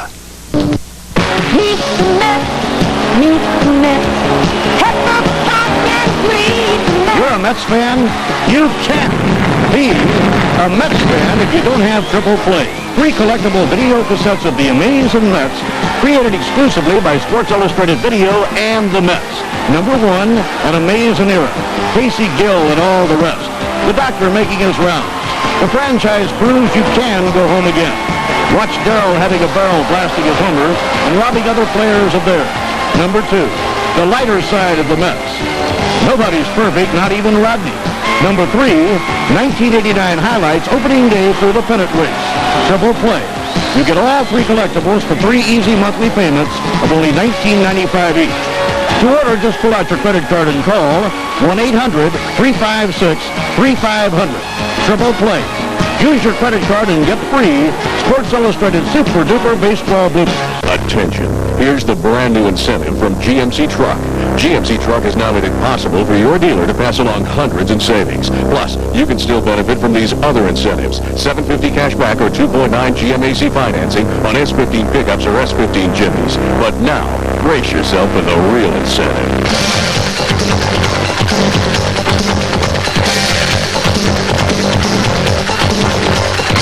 See your nearest GMC Truck dealer today. Welcome back to Redmond Field, campus of St. John's University in Jamaica, New York. Halftime score, St. John's 35, Siena nothing. You know, one of the most famous names in the history of sports is not a player, not even a coach. And when you go to a ball game, you don't even see him, but you hear him. Here's a halftime look. I recently visited with a legend in sports who's been at his craft for 39 years, and he still loves it.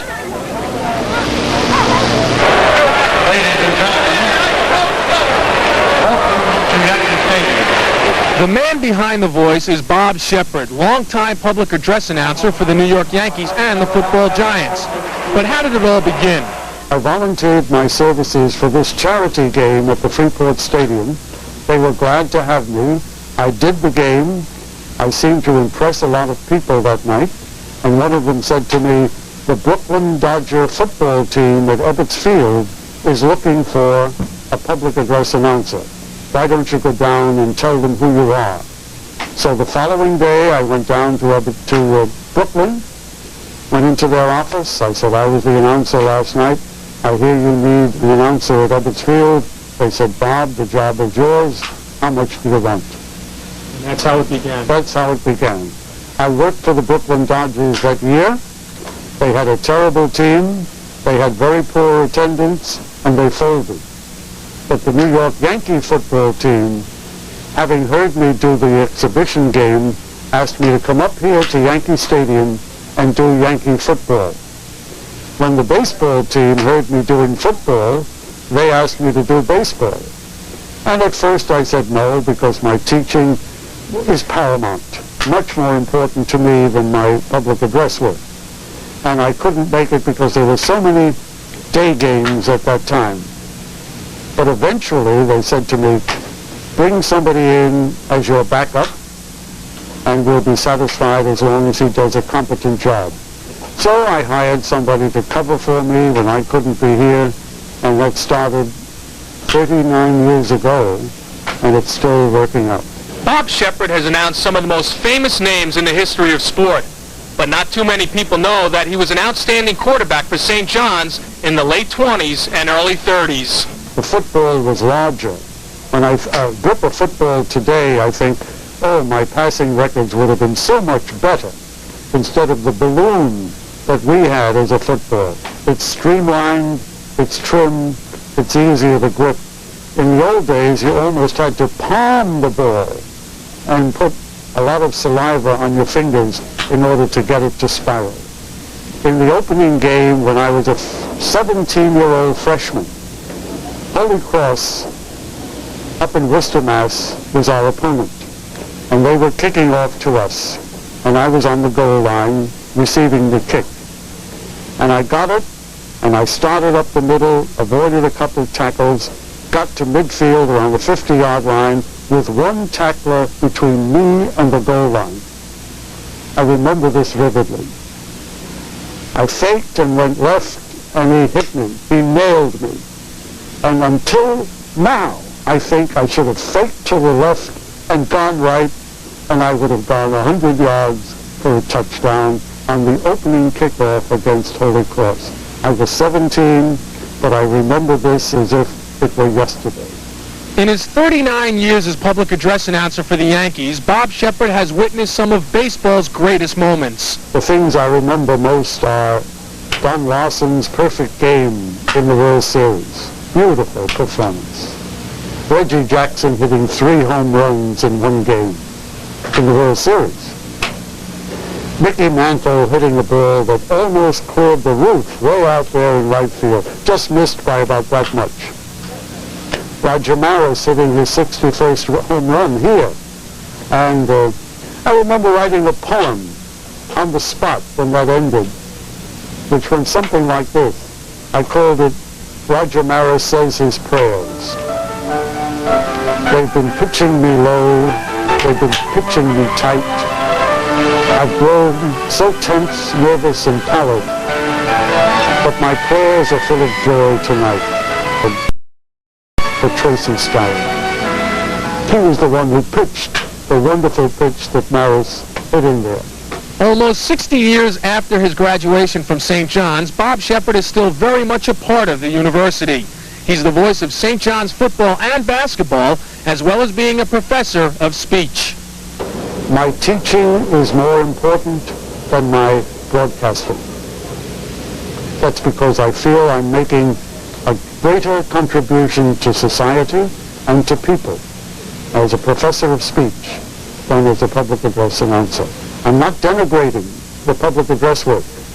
I'm just telling, in my mind, my profession as a teacher is the #1 interest in my life.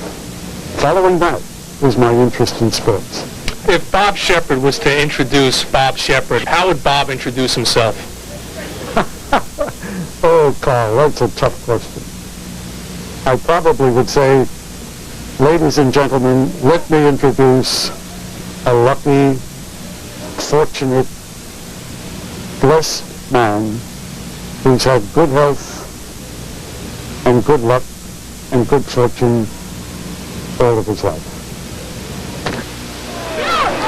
Quite a man, Bob Shepard. When I asked him when he will retire, he said, well, his voice is still good, and he and Mrs. Shepard will make that decision together. Now, when we come back here to Redmond Field on the campus of St. John's, I'll be joined by Dave Jennings. We'll go over halftime stats and some highlights, so stay with us.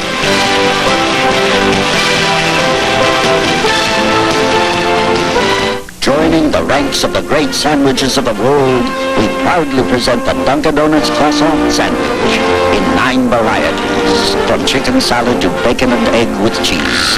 They're made to order night and day and served warm on our freshly baked croissants. So try Dunkin' Donuts croissant sandwiches and be prepared for greatness.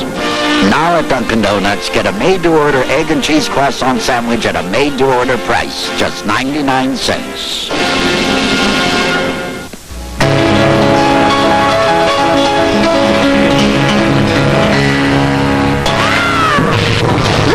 Are you okay? I think I got whiplash. And a concussion. Every now and then, life hits you with some very sour notes, and doctor bills can really add up. At MetLife, we do all we can to pay your bill promptly. Get Met. It pays. I've covered and housed thousands of kids walking off the street in need of care. We needed help too. Volunteer consultants from the National Executive Service Corps stabilized our organization. They professionally conceived development effort and showed us how to manage growth. The National Executive Service Corps, helping nonprofits help people. For experience consultation, call 212-529-6660. We never could have made it without NESC. Back here at Redmond Field, now joined by Dave Jennings. And Dave, 35-0 on the scoreboard. And Coach Jack DuBois pretty much summed it up when he said, we just don't match up physically with St. John's. Well, you can look at all the statistics you want to. St. John's has outgained Siena 4-1 on the ground. The turnovers by Siena, but they just don't have the personnel to match up well enough. And it's something that, we talked about at the top of the show. They're making the transition from club football to Division III, and it sometimes is a painful transition, and that's what you're seeing out here. St. John's really doing whatever they want to do tonight. And when you look at the halftime numbers, right away I look at turnovers and, of course, that total offense by St. John's right now. Total offense, and you look at the defense is playing that offense. They can't play the receivers. I've talked about it up in the booth. When you're playing McDermott, any receiver, get up in his face, jam him, but they don't have the speed to stay with him. They don't have the confidence, so they're playing back, and he just runs by them. All right, there were some highlights, and pretty much all on the St. John's scoreboard because they lead by the score of 35-0. The defense kicked in there for a while, and Phil Bicchetti came up in nice interception for a return. Phil Bicchetti just dropped back into the zone, and it was a poor pass by Facto, the quarterback, and you can see Bicchetti just take it and waltz in. Tough play to throw when you throw the out, and there's no receiver there. There were 4 red jerseys in front of the receiver. And it wouldn't be a St. John's game, of course, without seeing the Scott Cesny to Dennis McDermott show. Again, McDermott is plenty of time, just runs that post pattern. You see him wide open here, just running the post. You got to get in his face. I mean, it's easy for me to say that up there in the booth and right here in front of the camera now. You got to get in his face. You got to do something. Let the other guys beat you, but don't let the star beat you. Because if you can shut down McDermott, maybe that will have an effect on the rest of the team. Is this a game where St. John's can learn a lot, or is it difficult? Because there's a lot of substitutions that we saw in the second quarter. We're going to see throughout the third and fourth quarter. Can they learn by this game? And on the other side, can Siena learn from this game? Well, the one thing about St. John's, and I know the coaches were very concerned about, we talked about that early on, was were they going to have a letdown? Are they going to look ahead to next week's opponent? Well, it's obvious they are not having a letdown, and that's something that's very tough to control, is your mental outlook on the game. That's a big aspect of how you play from week to week, and they seem to have accomplished that here tonight.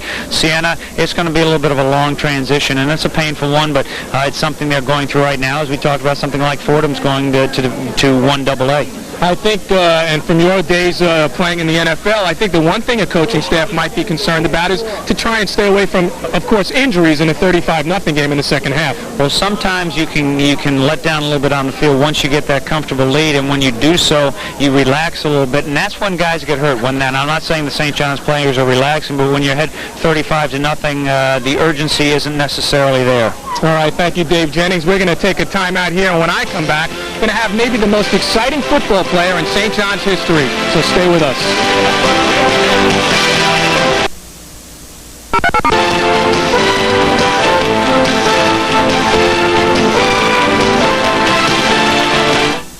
Attention sports lovers, now it's easy to appear on a TV game show with Sports Stars. Show off your sports smarts on TV, win big prizes, be a TV contestant on Team Trivia, the all-new sports game show premiering on Sports Channel. For your chance to be on TV, call 1-900-820-7080 on a touch-tone phone. Answer 6 sports questions, win the chance of a lifetime, be on TV, and win thousands of dollars in prizes. Call 1-900-820-7080.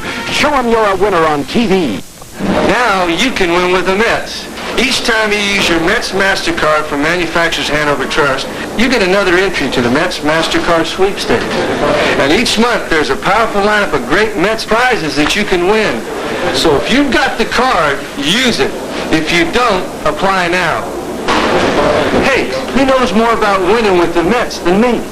The Mets MasterCard from Manufacturers Hanover. To apply, call 1-800-MHT-METS. Anytime. Back here at Redmond Field, campus of St. John's University, Jamaica, New York. St. John's on top of Siena, 35-0. And before we went to the break, we went out and I said that maybe Todd Jamison might have been the most exciting football player in St. John's history. We saw the flashback earlier of you in the second quarter. You had some glory days here, Todd, at St. John's. Yeah, I had a few. I mean, you had more than a few. Come on now. I had a few. It was fun while I was here. It's good to have, the memories that I had when I was here. In that first quarter when Cesny threw that touchdown pass to McDermott, he broke your record.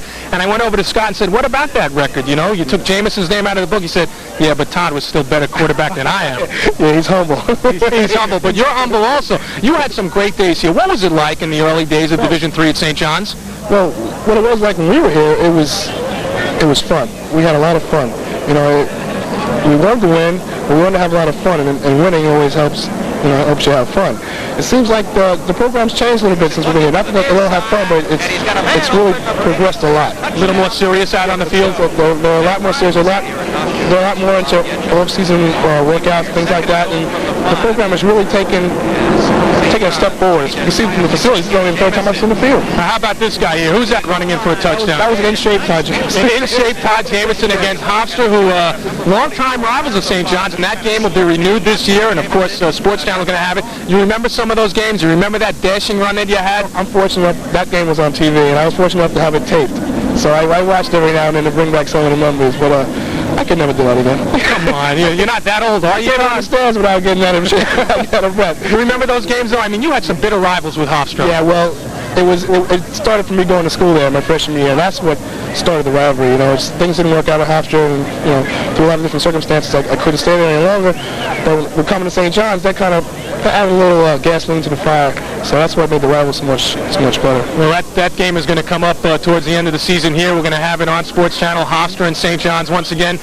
Your feelings on the club now when you come back and watch your former coaching staff? Well, I like it. I like coming back, and I like second-guessing from the stands. It's easy, isn't it? It's easy to second-guess from the stands. You're in the field, it's a different thing. We're in the stands, it's fun. You can second-guess, and you say, well, we would have did it differently, but it's fun. I can't comment on how different they do things, but it's fun. I want to ask you something. Did you get more enjoyment out of running in for a touchdown or throwing? Because you were able to do both so well. When I first started out, I had more enjoyment as I'm running. But as I went on, I like throwing a little better. You like throwing a little better? Because Cesny throws that football. He doesn't run like you did.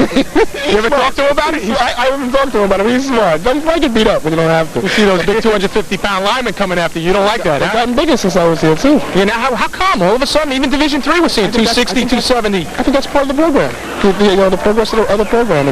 They're getting more local talent now, and they're staying home because the programs it's gotten so much better. And the kids are getting bigger and stronger, and I looked at some of the kids, I was like, oh my goodness. Are you enjoying life after college football now? As a spectator, yeah. I like watching the nice. You don't have to go through those workouts anymore. These don't hurt anymore. It's nice waking up on a Sunday morning not banged up, huh? Right, you don't have to get up till late. You don't have to get up till late. Listen, Todd, it was a pleasure to see you here. We had some highlights of you this year, the flashback against Hofstra.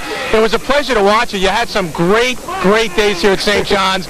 We're glad that you were able to come on and talk with us. Thanks for having me, Carl. All right, very good. Todd Jamison, boy, what's some great days that he had here at St. John's. And let's go back upstairs now. Second half about to start. Here's Barry and Dave. A lot of exciting moments, and this guy, Scott Cesny, has also provided a lot of exciting moments. 46 career touchdowns, and Dave Jennings, he's off to a great start. 3 touchdown passes in each of the first 2 games. Well, next Saturday, Sports Channel's exclusive coverage of local college football continues when the Flying Dutchman of Hofstra tangle with the CW Post Pioneers in the 27th meeting between these arch rivals. It's the Metro College Football Game of the Week. Hofstra versus CW Post, next Saturday at 1. Live and exclusive on Sports Channel Plus. Sports Channel Plus is not available in all areas. And Post will be playing tomorrow afternoon against Kings Point Merchant Marine Academy, both teams with big victories last week. Taking a look at the Sports Channel Applebank Small College Football poll, Ithaca College, number 1. Ithaca, of course, the defending national champs. They beat Albany last week. Cortland, Wagner over the win over Delaware Valley. Hofstra, CW Post, you see St. John's right up there. Ramapo, Kings Point, Alfred, and Union. Don't see St. Lawrence University, your alma mater, in there. Well, they haven't gotten the results from last week's game down on the dog sled. It takes a little while with the snow they've had there lately, so they still don't have some of my results. And Sports Channel also would like to recognize the Applebank Small College Player of the Week. He's Abe Higgins, a junior tight end from Wagner College. In last week's win over Delaware Valley, he tied 3 Wagner single-game receiving records, caught 10 passes for 198 yards and 3 touchdowns. Higgins led the Seahawks to a 28-13 victory over Delaware Valley. And Wagner playing tomorrow at Newport News. And that freshman quarterback did a pretty good job. Ray Benvenuti, 21 for 29 for 328 yards. Out of town tonight, updating the scoreboard. The Iona Gales defense really playing well tonight, shutting out Gannon 17-0 after giving up 45 points last week. And Hofstra now has taken the lead of 14-3 over Stony Brook as they play in the third quarter. Dave, that should be quite a game next week, Post and Hofstra. Absolutely. We got some good games on the schedule this year. And we'll, of course, have these St. John's REDMEN playing CW Post a little bit later on. And the Mets score. Mets leading the Expos 5-0 as they play in the 5th inning. Look at this kickoff lineman. Are they going to try an onside kick, or are they going to spread it out after the official blows? All right, there they go. We've got Steve Riley, one of the injured offensive linemen, spotting for us for Siena. Steve had the glasses on, and we don't know if that was any kind of a trick play designed, but I don't know if this was much of a trick as it goes out of bounds. Now, who kicked Siena will try it all over again. Who kicked that ball off? I don't think Toscano did he? Well, they have a couple of kickers. Mike Arlen, number 21, is another kicker that they right use. There, number 3 is Toscano. He's on the field. Well, let's see if we can pick it up. And it is Toscano. It's number 3, Dave. All right, I saw 71 from my vantage point. Was right next to him, and the way the ball went, I said maybe Toscano didn't kick the ball. Now we got that same lineup here. Notice where Toscano's lining up the ball, and all of his teammates except for one, number 8, Kevin DeLuca, is way over on the 30-yard line to their right. Dave, what's the advantage, or what would they be trying to do with this type formation? You got me.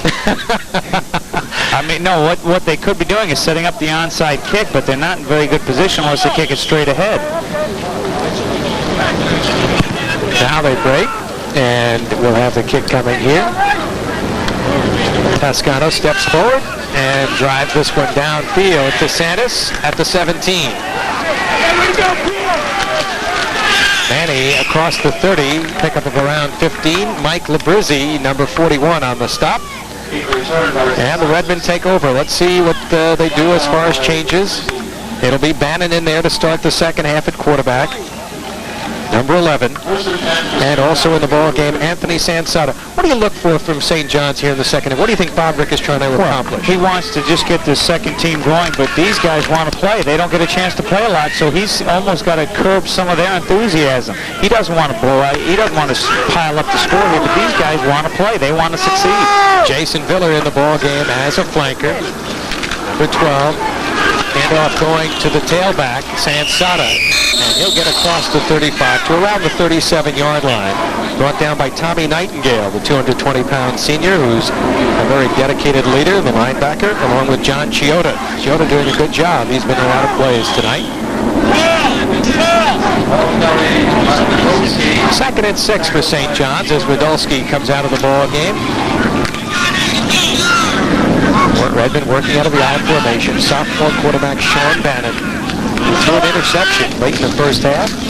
This is Sansada trying to turn outside. Good open field tackle by Brian Lober, number 10. Got him around the ankles.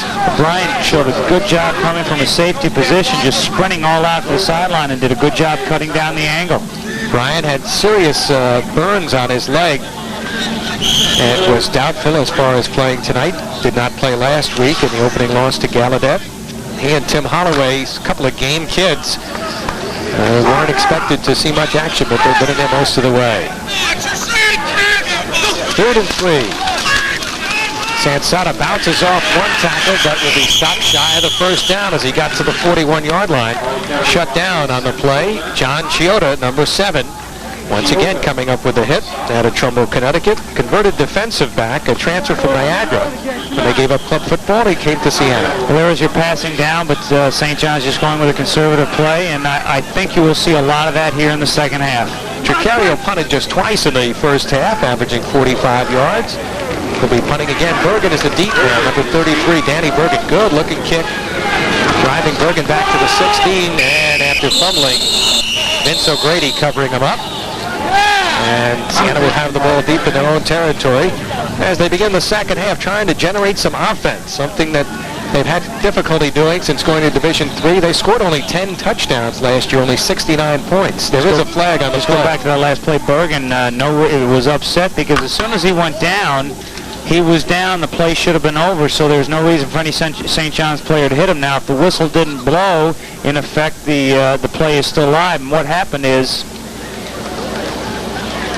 what happened was Bergen reacted after the hit, so they're calling almost an unsportsmanlike conduct penalty. But you saw him muff the punt, so he just fell on it, and he will get the call. Dead ball foul, personal foul, receiving team after the ball was dead. I don't know about that. The St. John's player should not have hit Bergen. Now, here's the muff. Now, once he gets the ball, all right, he's down. The play's over. Here's the play. Bang. All right, now, we won't see it, but after this play, Bergen got up and took a shot at O'Grady. I'd have to agree with you on that one, Dave. Brian Pilla, good second effort as he bounces across the 10 to around the 12-yard line. And REDMEN shut him down. Ray Petty and Mike Cunningham on the hit. So Renzi now in the ball game as a running back, and Siena makes some changes as they bring in a play from the sideline. Chris Repetto leaves, and Bill Seitinger checks into the ball game with the play from. Notice St. John's is keeping most of their first stringers in on defense. Second and 13. Ginjulis during the motion. Pilla straight ahead, off with center, and off the guard spot. Bouncing to the 17 or 18-yard line, Mike Cunningham, again that inside linebacker who's been in a lot of tackles. One thing we talked about at the top of the show, offensively for Siena, you see a lot of motion, a lot of misdirection. You'll see a lot of guys trying to confuse St. John's, but when these guys go in motion, St. John's does not react. They just stay with their base defense, so it's not having an effect so far. Frank Perini leaves the ball game at right tackle. And he's replaced in the ball game.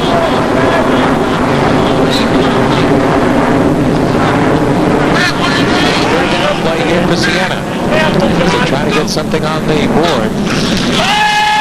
Back to the far sideline pattern. Ginjulis diving close to the first down. Probably has it. Got it.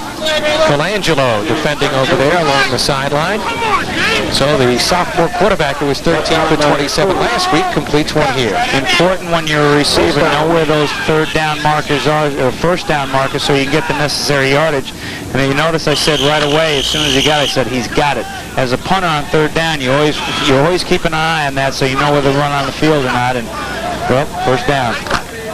Brian Pilla has left the ball game, replaced by Tony Orlando at the fullback spot. He's in as the running back. Renzi on the reverse, handing to Ginjulis. And St. John's had that play well diagnosed. Bill Bichetti stopping it in the backfield for a loss. By Ginjulis. Bichetti. Look at his arms. He's got arms as big as yours, man. pretty big arms. 5'11", the one hand off and then back. Now, see Bichetti 40 top of the screen, plays it all the way. Come back. There you go. He stayed at home that time. Cameraman didn't, but Bichetti did. Producer director Larry Roscoe doing a fine job tonight. St. John's leading 35-0 on second and long. Renzi will not get much. St. John's with good pursuit. Again, Bichetti was over there. I think Bichetti knows he's probably coming out soon. He wants to make his presence felt while he's in there. Bichetti, a converted inside linebacker. He seems to enjoy playing outside. Gives him a little more freedom there, Dave. Physical player, strong, good pursuit. He was a fullback in high school, Bichetti. Watch him catch the play. There he is, bang. Also, Steve Nieves came up pretty good from the secondary. Haven't mentioned his name in the last 2 weeks, but he's a good one. He was the hero of that Iona victory last year. Went 83 yards after the extra point try was blocked. St. John's won by 2. Good faking by Facto to the sideline for Scheitinger. Conway was defending on the play, Kevin Conway. had Seitinger open, too. He just was forced to throw the pass early and couldn't quite throw it as accurately as he would like to. So Facto heads to the sideline in a punting situation. Toscano has punted 5 times for 33.8 yards. It's been a rough evening for Bob Facto, the sophomore quarterback. He's had some interceptions. Thrown 3 for 14 for only 33 yards and has been picked off twice, once resulting in a touchdown for Bichetti. Toscano gets a good snap. Nice kick. Beautiful kick. And this one taken at the 32-yard line. Redmond looking to set up a return here for Ken Bozier, the sophomore, number 80. But Bozier doesn't get much. 5'10", 170-pounder from St. Raymond's High School in the Bronx. Say, of all the punts we've seen the last 2 weeks, that was the best punt. It was 41 yards, but just a perfect, really nice ball. Turned over nicely, good spiral. Haven't seen too many of those in the last 2 weeks. We've seen a lot of crazy punts. In case you're just tuning in, St. John's playing with their second unit on offense. Scott Cessny threw for 3 touchdown passes in the first half. Manny DeSantis ran for 1. Bichetti returned an interception for another score. And St. John's leads 35-0 with 9.5 minutes to go in the third quarter. Bannon on the rollout, looking deep for the sideline. Amalfitano wide open. And the only thing that kept him from a touchdown was the fact that he was heading toward the sideline. Tim Holloway was nowhere near him. Holloway lost sight as the quarterback Bannon rolled out to his right. It almost appeared like he was going to run, Bannon, but he held up, and there's Capek leading the charge. It almost looks like he's going to run, but here he throws it, and Holloway, there's 13, and he's out of position. And there's Amalfitano, had a pretty good game. Coach Rick wanted to see him in the game, and he's seen him tonight. 36-yard reception for Amalfitano, the sophomore. Both outside receivers single covered right now. Right now McDermott out of the ball game. This is Sansana on a straight-ahead dive play inside the 15 to around the 14. Tommy Nightingale with the stop.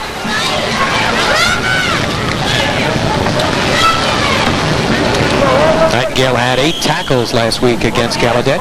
Coming out of the ball game, you see him coming toward the sideline is Jason Miller. He's a freshman from St. Francis Prep. He's a quarterback on their Catholic High School championship team. St. John's thinks he's going to be a real good receiver. 2nd and 6 for the Redmen as they look for another score here. Sansana. And Sean Leister trying to ride him down, number 70. Not before Sansana able to move forward. And John Chioda also combining on the stop. And it set up a 3rd and short situation here. Redmen have to get inside the 10 to around the 8-yard line. A little misdirection showing flow to the left, coming back to the right. That's where you get a chance to work on some things. Coach Bob Ricker would like to, as we talked about, like to get that running game going. They have an opportunity to work on some things here as this drive continues down. 3rd and 4 for St. John's. With 8 minutes to go in the third quarter, leading 35-0 over Siena. Calling signals. Incomplete. He was looking for Amalfitano, who had single coverage. Holloway was back there defending. And that'll set up a possible field goal attempt here for Anthony Tricario, who broke his own school record last week with a 48-yarder. His previous mark had been 47. And he'll be attempting his second field goal. Now keep in mind here, we're relatively close to ball on the 12-yard line, which would make it a 29-yard field goal, but it's the right hash relatively close. He's got to pull it over. So it's a pretty steep angle here. Again, college, the hash mark's a lot wider. So you we'll have to see if he can pull it. Got a good angle here to see. High snap, but Madden pulled it down. The kick is up, and the kick is no good. So Dave Jennings spotted it. Anthony Tricario missing the 29-yarder, and the score remains 35-0. So Siena Saints have stopped the St. John's march. And Seattle will try to get something going with their sophomore quarterback, Bob Facto. We've got time out of the field right now. 7:48 to go. St. John's in command. Watching college football on Sports Channel.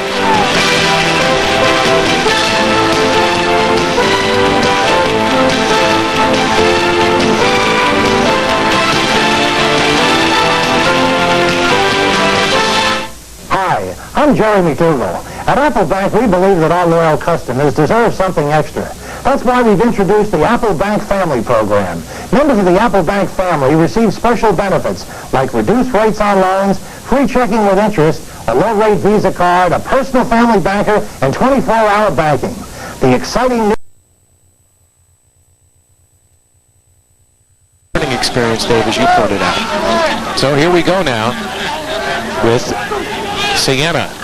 Looking to get something going on the misdirection here. Number 44, Brian Pillar cutting back. And he's brought down by Rich Colangelo.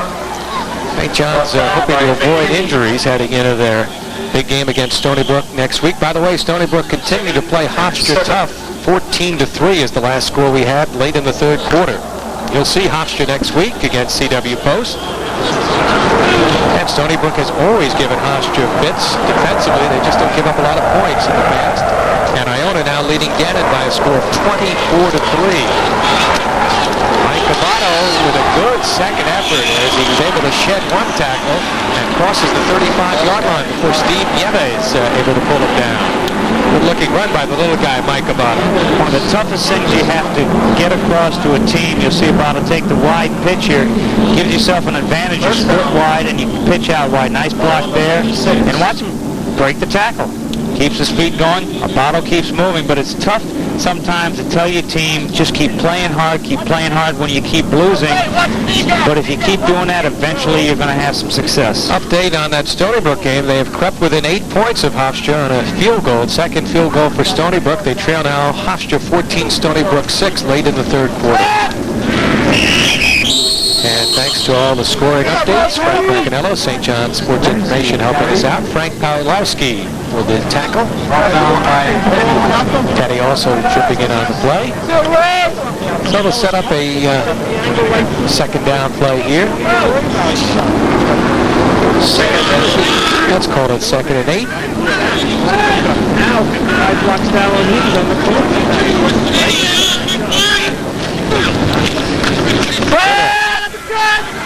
Trying to fight for extra yardage, but he was just stood up. St. John's would not yield over there. Again, Raymond Petty, number 55 on the tackle, 6'1", 225-pound sophomore linebacker. That play follows the play from 2 plays ago where they pitched outside. That was the fake pitch outside, try to influence the St. John's defense outside and then quickly bring it up the middle. And it's a bit of a drive going here for Siena.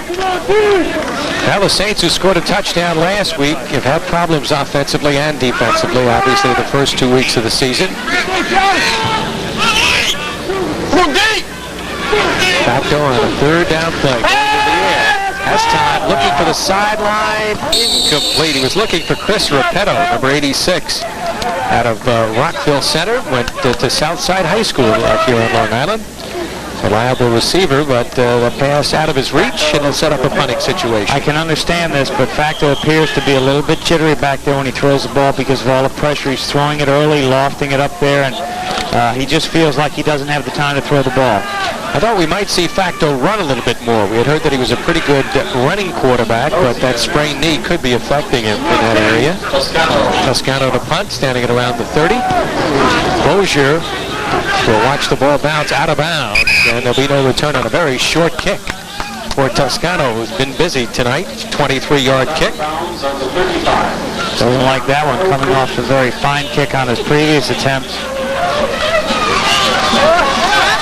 So the Redmen with a lot of second-string linemen out over the ball coming up shortly. Lee Yurton in the game, number 77. He'll be in at one of the tackle spots for Jim Libretti. There's Coach Ricker, and Todd Jameson's buddy, Dennis Blygen, was on the sideline right there. We haven't talked about Dennis, former teammate of yours on the Jets, who's helping out Bob Ricker as one of the offensive backfield coaches. But what a combination Todd Jameson and Dennis Blygen were for the 2 years that they played together. Sean Bannon has Rudolski in motion. Sansada met in the backfield and just yanked down. Tim Allen. What a play by Allen. Sophomore, 6 foot, 215-pounder who had a bad ankle. Strong, not that quick, but he was pretty quick here. Makes a good play, comes out of the game. You'll see the flow to the right, and they're going to bring it back this side. And there he is. Tim Allen, good job. 2nd and 14 for the Redmen. Why do you take him out? Want to give Sean Leister a chance. Let him enjoy it. Bannon with good protection. Up the middle. Overthrows the intended receiver, Anthony Amalfitano, at the 45-yard line. You know, you asked me about Coach Dennis Blygen before. It was a teammate of mine with the Jets. Good. There he is. One thing about Dennis, I love the guy, but he didn't like me because I was a better basketball player than he was. We used to play somewhat in the offseason. I didn't have to carry as much extra weight as he does. Ooh, Dave Jennings. No, he's a good guy, good coach, good ball player, tough. Very one of several Division III players that made it to the NFL. Of course, there have been a few other Jets that we'll talk about who made it to Division III. All right, Bannon in trouble here. And at the 38-yard line, Chris Garrett with the stop as he finally brought him down. Good defensive coverage that time by Siena, forcing Bannon to have to run, and now they're going to turn the ball over. Of course, one of the outstanding Division III players went to Fordham University, was a wide receiver. Kurtzone, another great guy.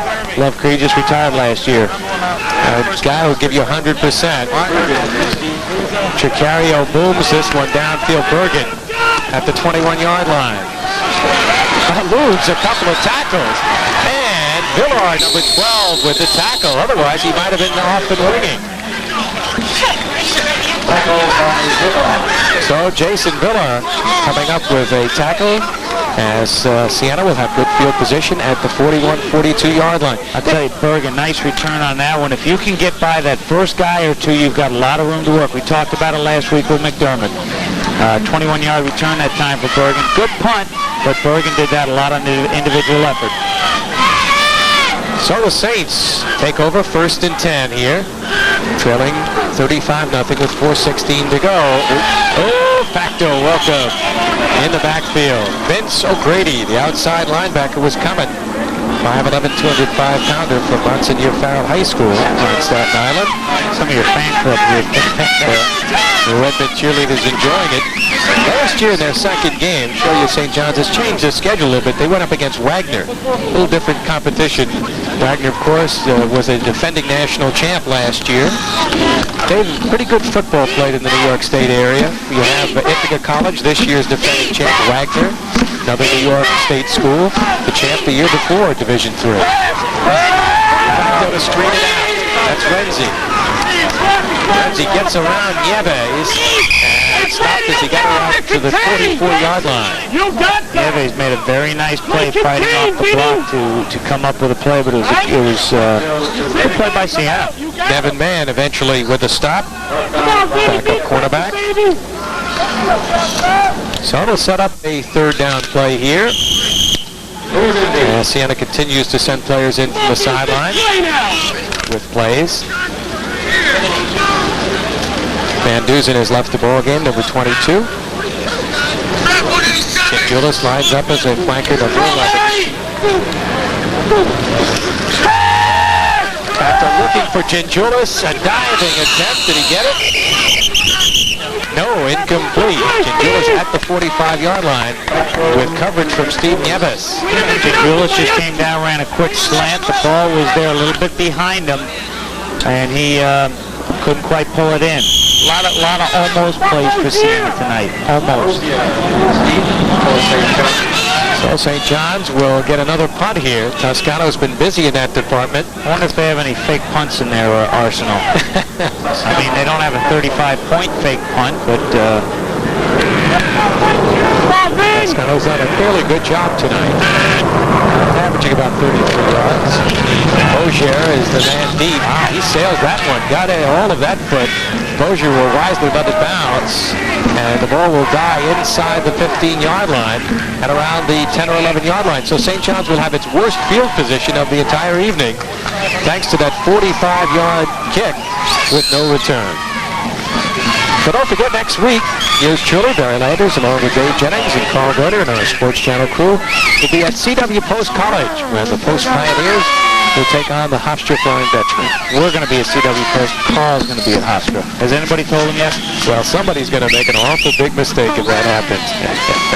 Hofstra and Post running the football effectively. And last report, Hofstra was winning tonight over Stony Brook 14-6 in a tough game.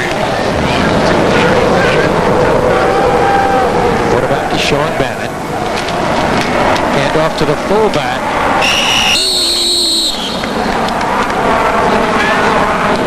And a stop by Sean Leister.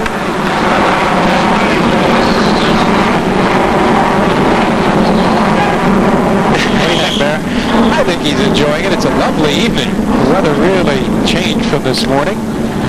My wave. You got to wave. Come on. Yeah, all right. I like it. I like it. Last ball carrier was Billy Osterman, number 36. There's the wave. Not the wave, but his wave. We haven't seen the wave here. Not yet. It's been a rather quiet crowd, unlike last Friday night, when there was a much noisier crowd. A lot of Iona fans were down here. Here's Bannon on the rollout. Being pursued. Got away from Chioda. There's a flag thrown on the play. Bannon taking a page out of Todd Jameson's book a little bit over there. So he won't get much. He's to the 20. There's a flag at 2 on the field. Bob Dunlop, number 67 for St. John's, was involved with one of the Siena defensive linemen, and I'm afraid they've got a penalty against him. They were down on the ground wrestling. And they got Dunlop on that one, so they'll bring it back a few yards. 2:11 to go, third quarter. St. John's leading at 35-0. Scott Cessny played most of the first half at quarterback, was 7 for 11 through 3 touchdown passes. And we've had Sean Bannon in there, the sophomore quarterback, from late in the first half all through the second half. Here's one of those discussions.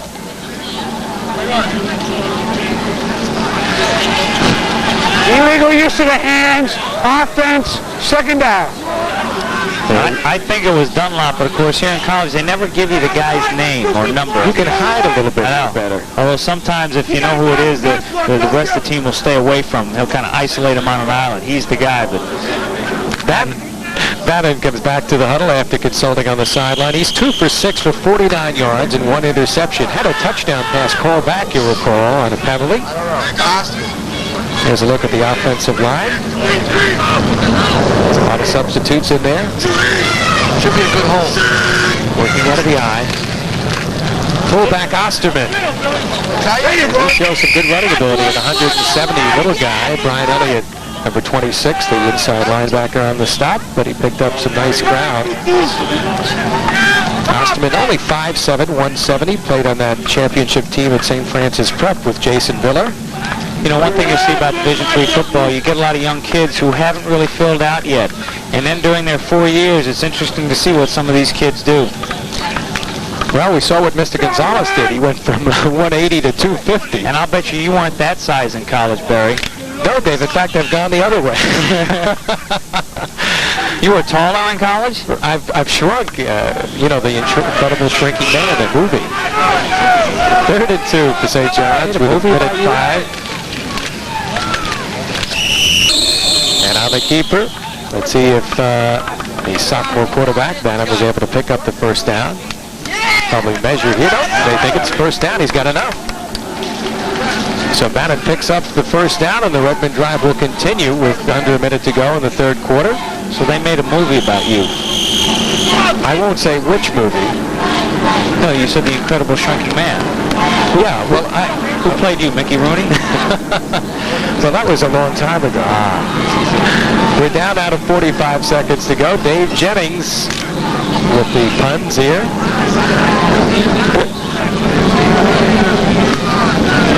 Hofstra has their lead to 21-6 over Stony Brook. So Flying Dutchman now with a 2 touchdown plus another point edge. In motion is DeSantis. He's back in the game. They're looking for Manny on the sideline. Incomplete. So this is the first play we've seen DeSantis in the ball game in the second half. And Bannon could not connect. Both Chioda and DeLuca were there on the defensive coverage, so it was a good play to really throw it away. Not the type of pass where you throw it on the sideline, the fade pattern, throw it where no one can catch it except the receiver. Clock stops on the incompletion, 19 seconds left. DeSantis, by the way, needs 8 yards for his 7th career 100-yard gain. And he had the real good first half.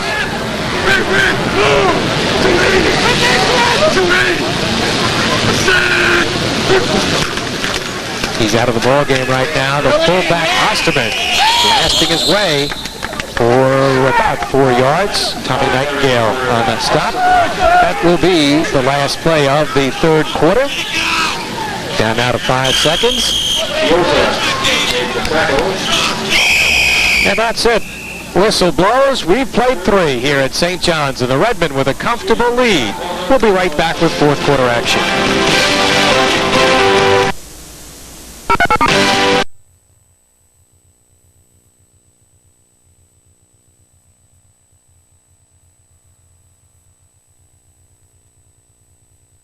A third down situation. We're going to throw it down now to Carl, who's got a special guest, Pat Ragusa, the Disco Man, in his Naugahyde pants.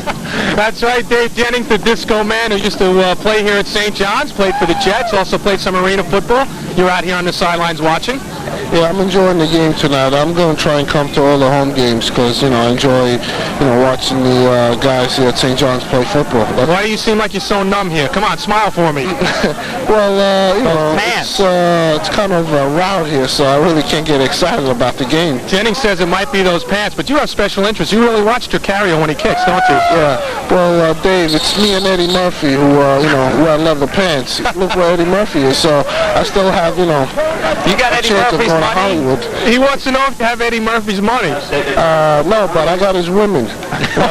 Get a razor. I think I'm going to leave it like that. Oh, you want to look at here. They got a shot of your pants here. You're even fancy. In fact, Jennings said you got a football stuffed under that sweater. Is that true? Well, it's all the pasta I've been eating now that I'm not on. Buy a razor.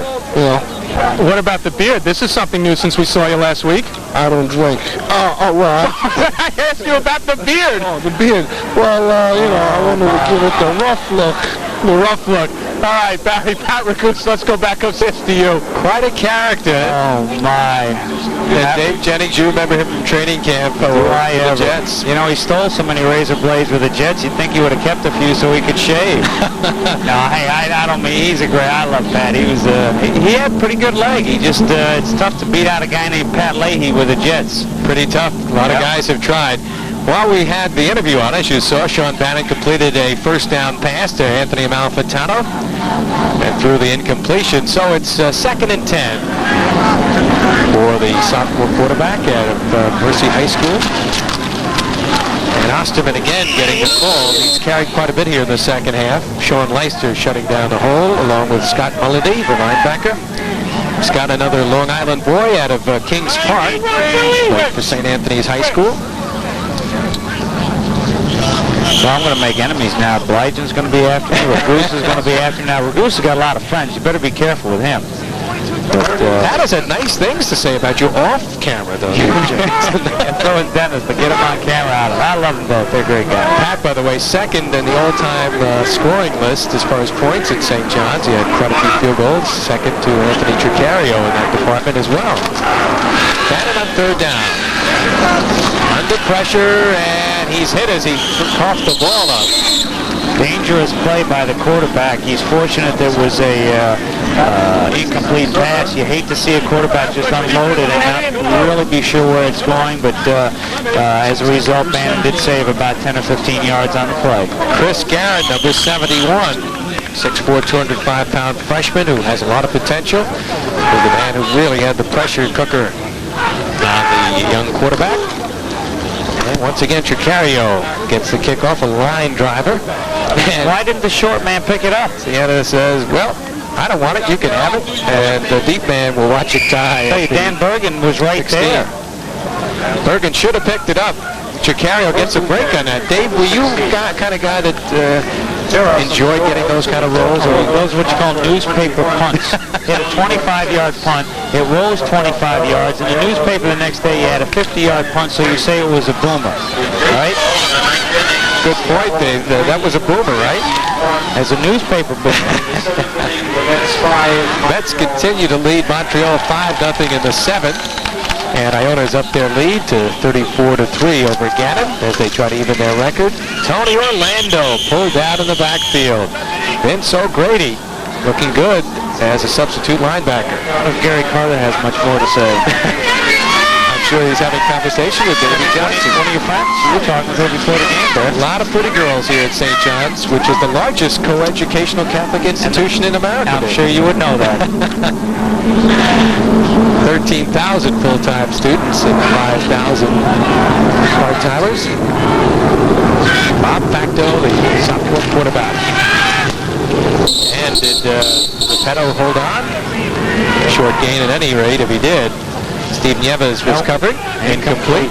Now that's the pass that's been there for a while, but of course St. John's, the defensive backs, the corner is playing off 15 yards. You're not going to get back in the ball game, but you might as well try things that'll work here. You're down 35. Just get something going. And right now, as I said, the defensive back at St. John's playing off the wide receivers, 10, 12, 15 yards. Well, there were a lot of injuries that hurt the Siena club early in the season. And they continue to show a lot of character, though. Like St. John's, they held them scoreless here in the second half. Today, the St. John's second unit's been in. Facto with flag drop. Should be a holding call. Down at around the 10-yard line. Larry Avenatti, number 79, the backup nose tackle to Kenny Cobb with the stop. Now, last time we had this situation, and the referee is announcing or showing to us that it's offensive. Remember way back in the first quarter, it was third down, there was a holding penalty, or it was an offside penalty against the Siena. I said, St. John's ought to refuse it, force them to punt, and then St. John's accepted it. Siena went back and passed. That was when Bichetti intercepted for the touchdown. So if they do it like they did in the first quarter, they'll accept this penalty, even though it put them into a punting formation if they refused it. Holding, offense, decline, fourth down. Coach Ricketts said, now we've scored too many points. Larry Kukachka with the call. There's one of the banners here. This bud's for you. And that is Bobby Dunlop, number 67's number. One of the captains and one of the leaders on the St. John's team. So in another punting situation for Toscano. He'll get another one. This will be his 9th kick. He's averaged about 33 or 34 yards, close to that. Osher will let this one bounce out of bounds as he did not attempt to field it. And St. John's will have a very good field position, leading 35-0. All the points in the first half as Scott Cessny threw a pair of touchdown passes to his favorite target, Dennis McDermott, and one to Anthony Malfitano. Still Bichetti went 18 yards with an interception for another score, and Manny DeSantis scored on a 1-yard run. Anthony Tricario adding all the extra points, and St. John's leading it 35-0. Next week, they'll play against Stony Brook.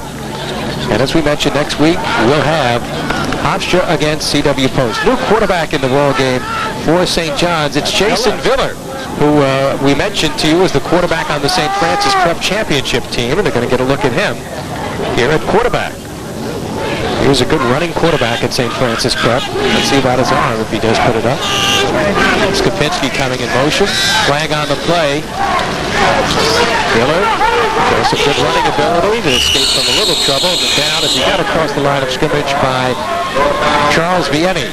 New cadence by a new quarterback. The offense is getting used to Bannon, and now they've got to get used to Viller. And often you can see an illegal motion is being declared. When you get a new quarterback, different cadence. Anthony Malfitano, number 83, I think, is the guy they nailed for the penalty.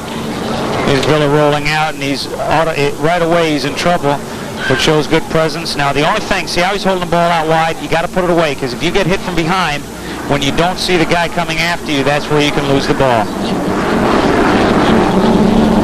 Legal procedure, 6 men on the line, offense, decline, second down. Well, you got to have 7 guys on the line. You can have more than 7, but you can't have less than 7. Well, the Redmen make a change in the backfield. Mike Robinson comes in the ball game, and a running back spot. Brian Heaney goes out, along with Robinson. We'll set the Redmen for you. Pavelski's in at fullback.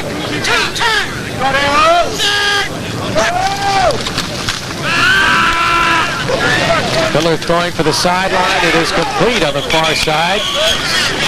Anthony Amalfitano with the catch. Kevin DeLuca with the coverage. Very impressive throw by Villa, rolling to his left and coming back to his right. This is a very tough throw to complete. It's obvious he's played quarterback, as you said before. But again, a right-handed quarterback rolling, throwing that, you only control with your arm. Now, when I say that, most quarterbacks, like baseball pitchers, get a lot of their velocity on the ball from their legs and their back. But when you roll out that way, it's all arm. Well, he had one advantage. He was moving forward when he did throw it. Busted play taken down after he picked up about a yard or so. Mike Labrizzi, the stop, out of Massapequa High School, actually out of Chaminade High School on Long Island. Okay, now Villa's going to turn around. He's going to say, okay, you take it, but you're not there. But you're smart. You just got to try and get as much as you can. Again, he's got to be careful because he doesn't control the ball as well as Coach Ricker would like to see him. And there is Coach Ricker. When you're running with the ball, especially when you're running, guys chasing you from behind, you can't see them. Pitch coming to Sansada, got a block from Robinson. But again, good pursuit by the Siena lines. Sansota is stopped as he picked up about 2 yards, setting up a 3rd and long situation. Sansota, pretty good pass receiver out of the backfield. And that's an area, as we mentioned, that St. John's was really hurt by the injury to Dennis Feltry. He was a very promising freshman tailback. They're not very deep at that tailback spot, and if Manny DeSantis, we said earlier, gets hurt, they really have a difficult time maintaining any kind of a ground attack.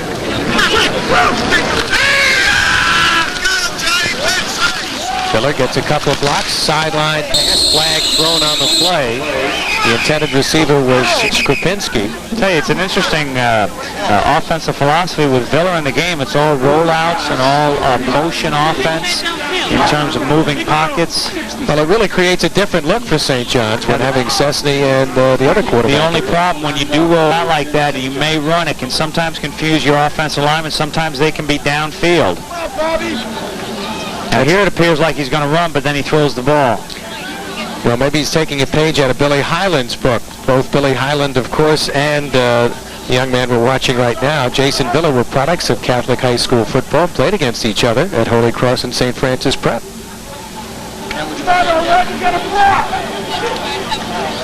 Here's the call coming up. We've got to get a better button. Ineligible receiver downfield, offense, declined, 4th down. So St. John's with a 4th down play. And Anthony Cicario will come in to do the punting. Now here, he's on the left hash. If he's going to punt the ball, I would suggest you just kick it to the right where you got a lot of room to play with instead of kicking it straight down the field and just kicking it through the end zone. Some punters just like to hang it up here, play for the angle. Now he's just going to pooch it up there. Just going to pooch it, going to hit, kick to its left most likely. There you go. And it will go out of bounds inside the 10-yard line. Dave Jennings had it planned. You had it programmed right from the outset, David. Have you been doing any coaching, Dave, on the sideline? We should say he's carrying a little TV set in his helmet. Cicario had been averaging about 40 yards a kick. But those are the ones, people would ask me, well, can you kick it a certain way so that it bounces a certain way? I would say only after I did it. Now on that punt, I said, oh yeah, I was going to kick that so it kick to the left and go out of bounds. And oh really, that's a nice job. Iona running away from Gannon at last report. They were leading their game 34-6. Here it's 35-0. St. John's with the lead over Siena in the first ever meeting between these two schools. Well, and movement on the right side of the line by Siena, number 83, Joe Navarro, the tight end. See if the Saints are called for legal procedure. I could just hear him in the meeting. But, Coach, I had the right snap count. The other 10 guys were wrong. Freshman Joe Navarro nailed with the penalty. Well, you know what's funny? Encroachment, offense, 1st down. It's funny when you see the 10 guys move and the center doesn't snap the ball. Coach, I had the right snap count. Somebody had the right count. 10 minutes to go here in the fourth quarter. Hope you're enjoying the action on Sports Channel. Barry Landers along with Dave Jennings. Carl Rudder down on the sideline. He's on the field right now. He's on the field talking to one of the coaches from St. John's. I think it was Fran McCall, St. John's defensive coach, coordinating. Short gain for number 44, Brian Pilla. Well, what do you think Carl's asking him? Now, Coach, with defense, you run a 4-3 or a 3-4. Deep in conversation down on the sideline. Carl may be learning some scoops down there, but he's not sharing it with us. Have to work on that. Carl, is it tough to play defense when you hit by 35 points? That's what I was going to have a report for shortly. Factors had a tough evening here. Going complete to Repetto at around the 13-yard line. It'll be shy of the first down. You know, Dan Viola was defending. Siena could probably march down the field doing that, just running those quick slants or the quick hitches, the quick out patterns, because they're there all night. They're not going to get back in the ball game because it's too late, but at least they can march down the field. St. John's soft defense on the corners right now. They've been doing that all night. And hey, that's how you play when you have... Dave, we've got a new quarterback in the ball game, number 19, Tim Perfetti, 6'80" junior from Homer, New York, who's a good passer. More of a passer than a runner. I used to go to Homer Junior High School. My goodness gracious. A lot of places. We finally found some place that you call home. You've moved around quite a bit. Perfetti trying to put it in there in the open space, but too low. Intended receiver was Chris Repetto. Patrick Mussolini, who is the defensive back on that side, really played physical. Very physical on that side, and that's one thing I talked about earlier in the game that the Siena defensive back should be doing, and that's what caused the incompletion. Fourth down coming, and the Redmen will be getting another opportunity to get their hands on the football. Kenny Bozier is the deep man, standing back at around the 40. He hasn't tried to return any kicks the last 3 or 4 times he's been deep. Maybe Bob Ricketts has just let it bounce. Oh, Toscano may be taken down. He avoids that tackle. Majewski will get him at the 1-yard line. Majewski gets him, and Skopinski has the ball in his hands. He's saying, oh, I wanted that one. I think Toscano is just getting tired, but he made a big mistake. You don't give the ball, I mean, it doesn't matter here, 35 points. Now watch the ball, a little high snap. Now he loses right here. Where is it? Where is it? In this case, what you have to do, either take the safety or just take the safety here. That's all you can do if you can't punt the football. Uses a pick from the referee. Stay in the end zone. Don't come out. Right now, look where St. John's has the ball. Big mistake, but not crucial when you're down 35, but you've got to learn from this. Well, he might have been tired after, as you said, Dave. A lot of steps in center. Indeed. Bozier lines up as a wide receiver now to the right. Osterman in the backfield with Sansota. Villa handing off, and they do not get it, I don't believe. They shoved him back. Great job by the defensive front of Siena. Osterman with the attempt as he was shoved back. Mike Labrizzi, the Long Islander, with a nice hit to break up the play. You know, if you want to teach your punter a lesson as to what to do next time, put him out there on the defensive front. Just put him out there, right? And put him in nose tag and say, look, you put us here, so you're going to have to stay out there. Brian Heary lines up as a flanker, top of your picture. 2nd and goal.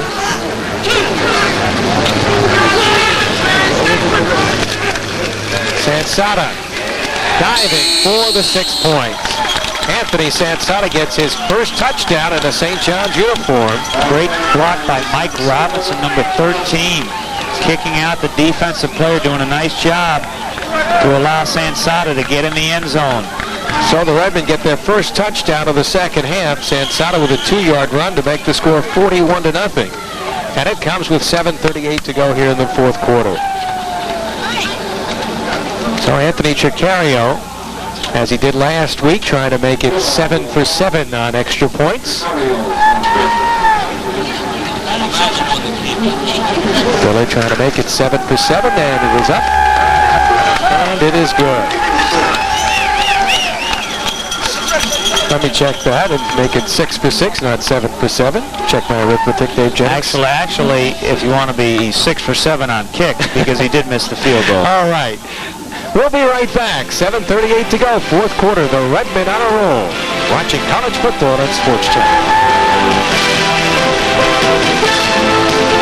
Hi.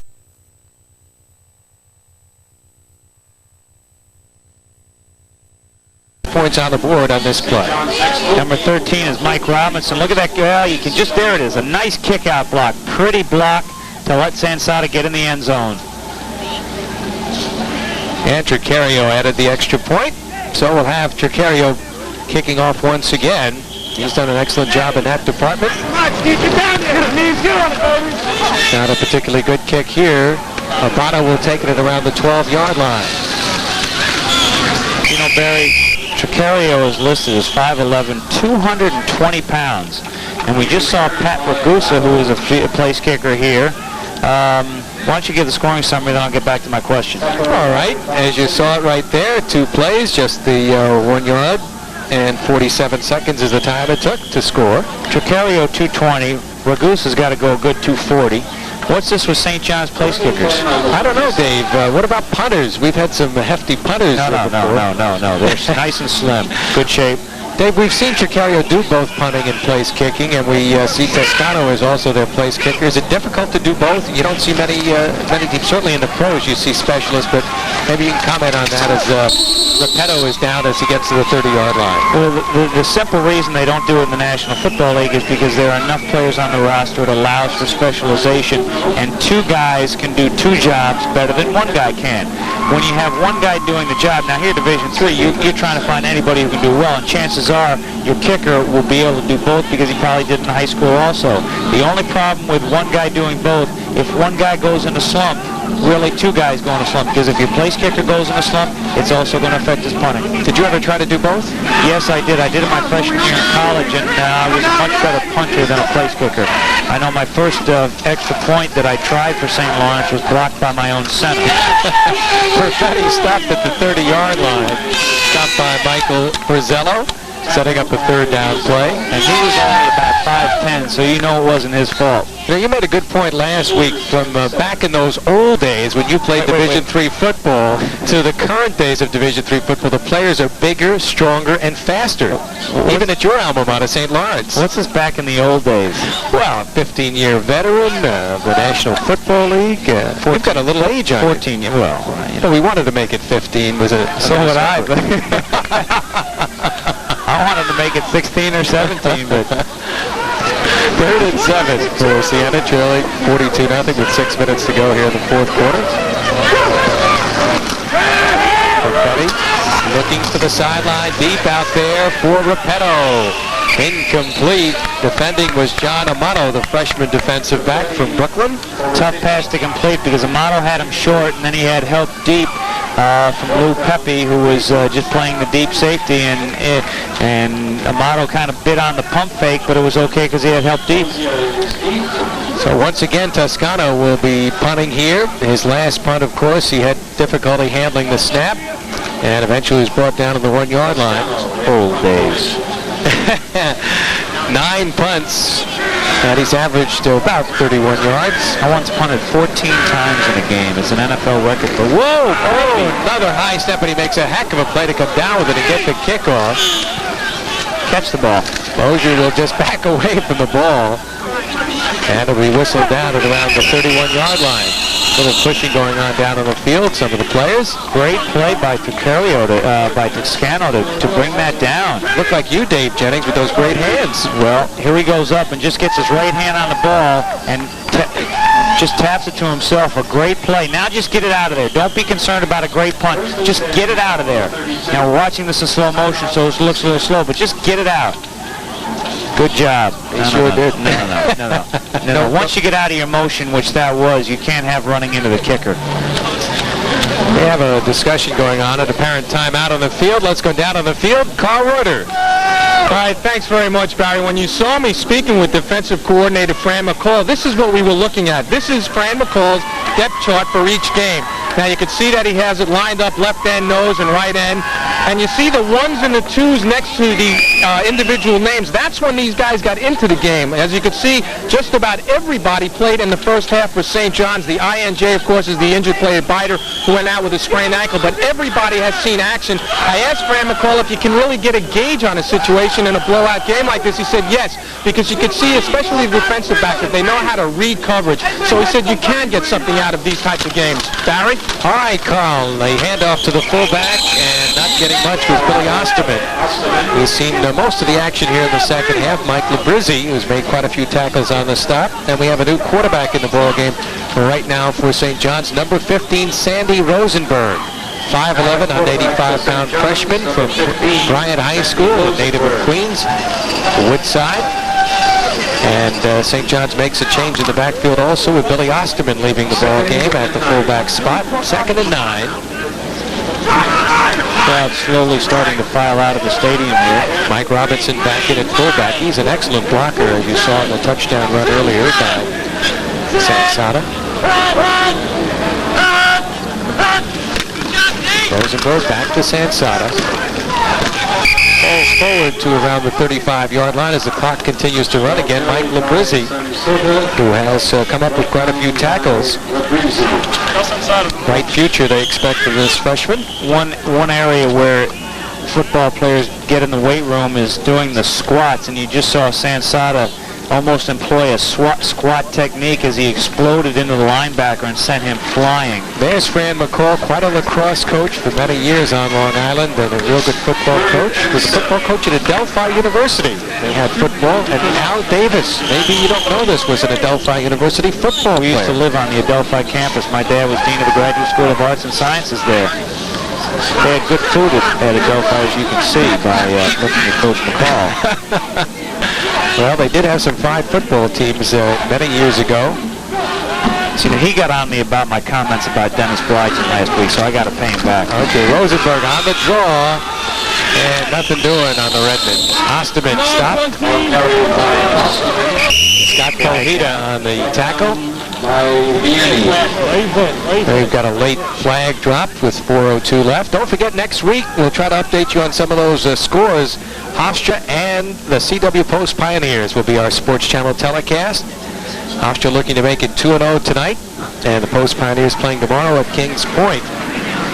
And of course, Post had a big win last week, led by Rob DeLillo.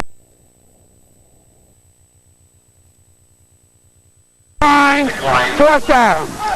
So there you have it. Some of the other games, by the way, tomorrow we'll have Pace playing at Marist. Pace 0-2, and Fordham playing against Bucknell. 3rd straight week they've gone against 1AA competition. Tricario driving it downfield to the 30-yard line. Toscano says, I could be on the other end, and he gets about 5 yards onto the turn. However, there is a flag downfield. You know, the punt returner can punt the ball back. You can do that once. If you catch the return team can punt the ball back. There is a rule. You never see it. They did it back in the old days when you were doing your first broadcasting. Scott Cesny, young man on the sideline, hasn't played at all in the second half. Our Applebank MVP with 7 for 11, 135 yards and 3 touchdowns. And he broke Todd Jameson's all-time record for most touchdown passes. Illegal motion, kicking team, decline. You know, did you see that shot of Cesny we just had? I like that. You know why? He knew he was on camera, but he didn't ham it up. He didn't mug it up. He just looked straight ahead.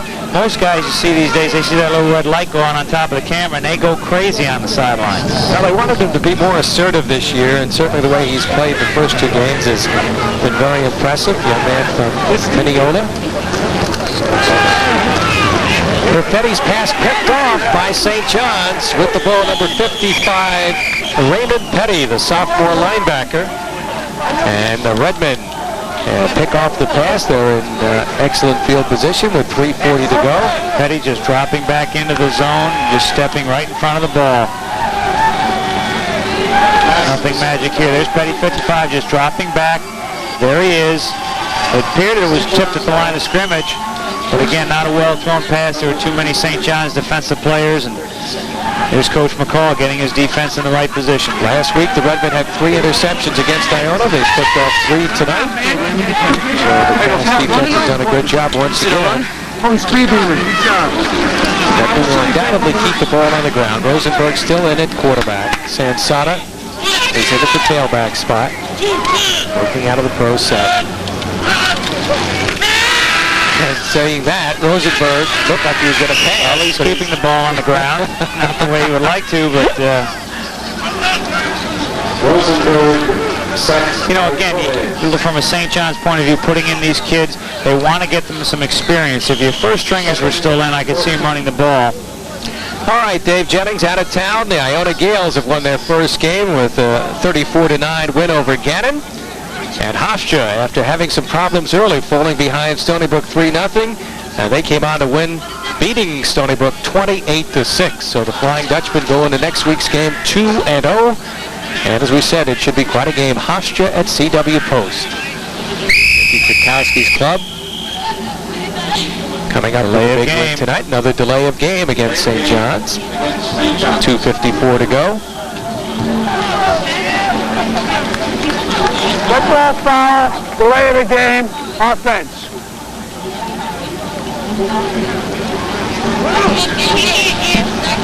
Well, if you're the St. John's club at this point, you just want to run the clock out. You don't want to embarrass Siena. Now, St. John's, if they go up, if they continue to lead and win this game, the first time they've been 2-0 since '83. That's right. And I'll tell you, they'll have a tough time with Stony Brook because Stony Brook is a tough defensive team. Sansata. There's that squat that you use. The squat is where you put the bar on your back and go down into a squatting position and explode up. It's a great exercise for all players. But you know, the key word we talked about at the top of the show was they didn't want to have a letdown. Now I can hear them talking next week. Can't get overconfident. Can't get overconfident, think you're too good, because two big wins here for the St. John's Redmen. And they'll be going up against the Stony Brook team that'll be 0-2. Stony Brook was beaten by St. John's last year.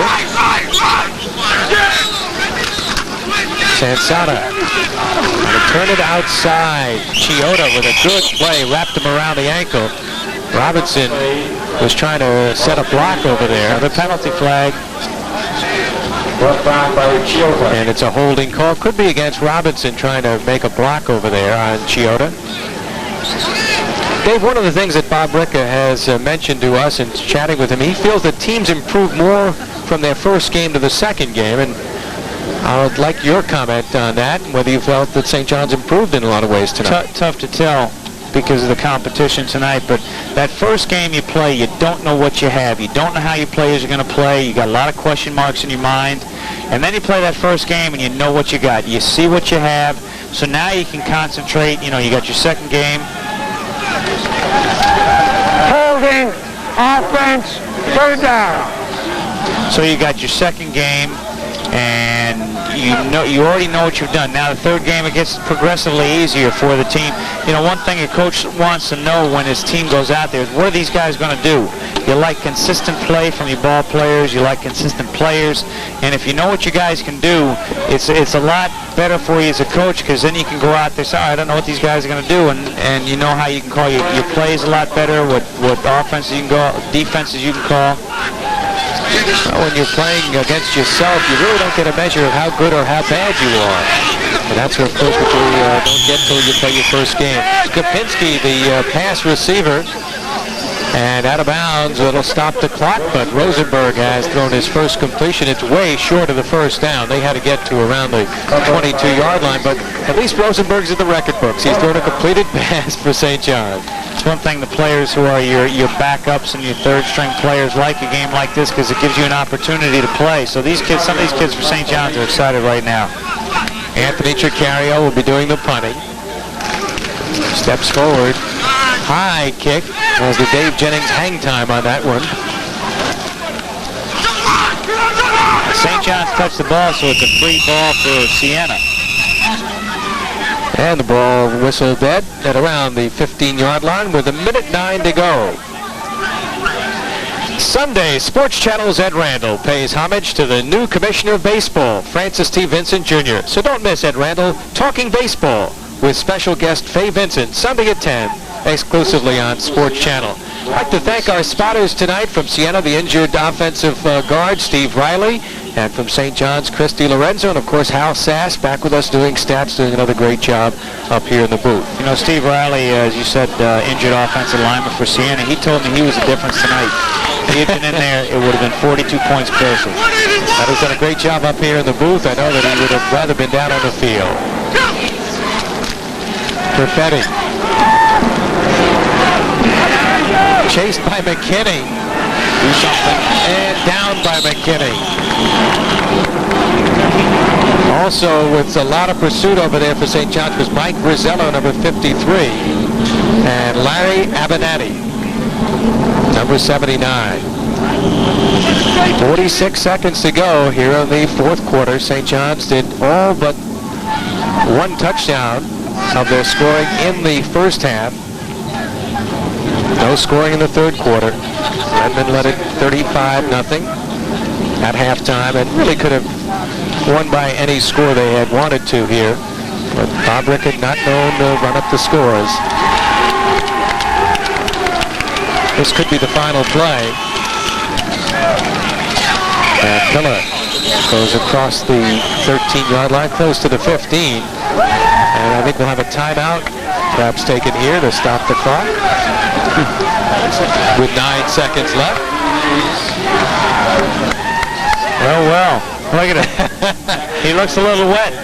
Bob was a lot more relaxed this week. Didn't you feel that, David, talking to him? Yeah, he was just concerned about the letdown. Look at him. He likes that. Some coaches you can't do that to. Throw the bucket of water or Gatorade all over. How about the coaches you've played for? Who could you do it? Who could you do it to? Who couldn't you? Well, of course, Parcells. Coach Parcells with the Giants. Harry Carson started that a couple of years ago, throwing the Gatorade on top of Parcells. But some coaches don't like that, especially you get later in the season. Are you kidding me? In December, when that Gatorade or water comes out of the ice bucket, it's not totally liquid. You got a lot of ice crystals in there. How about Joe Walton?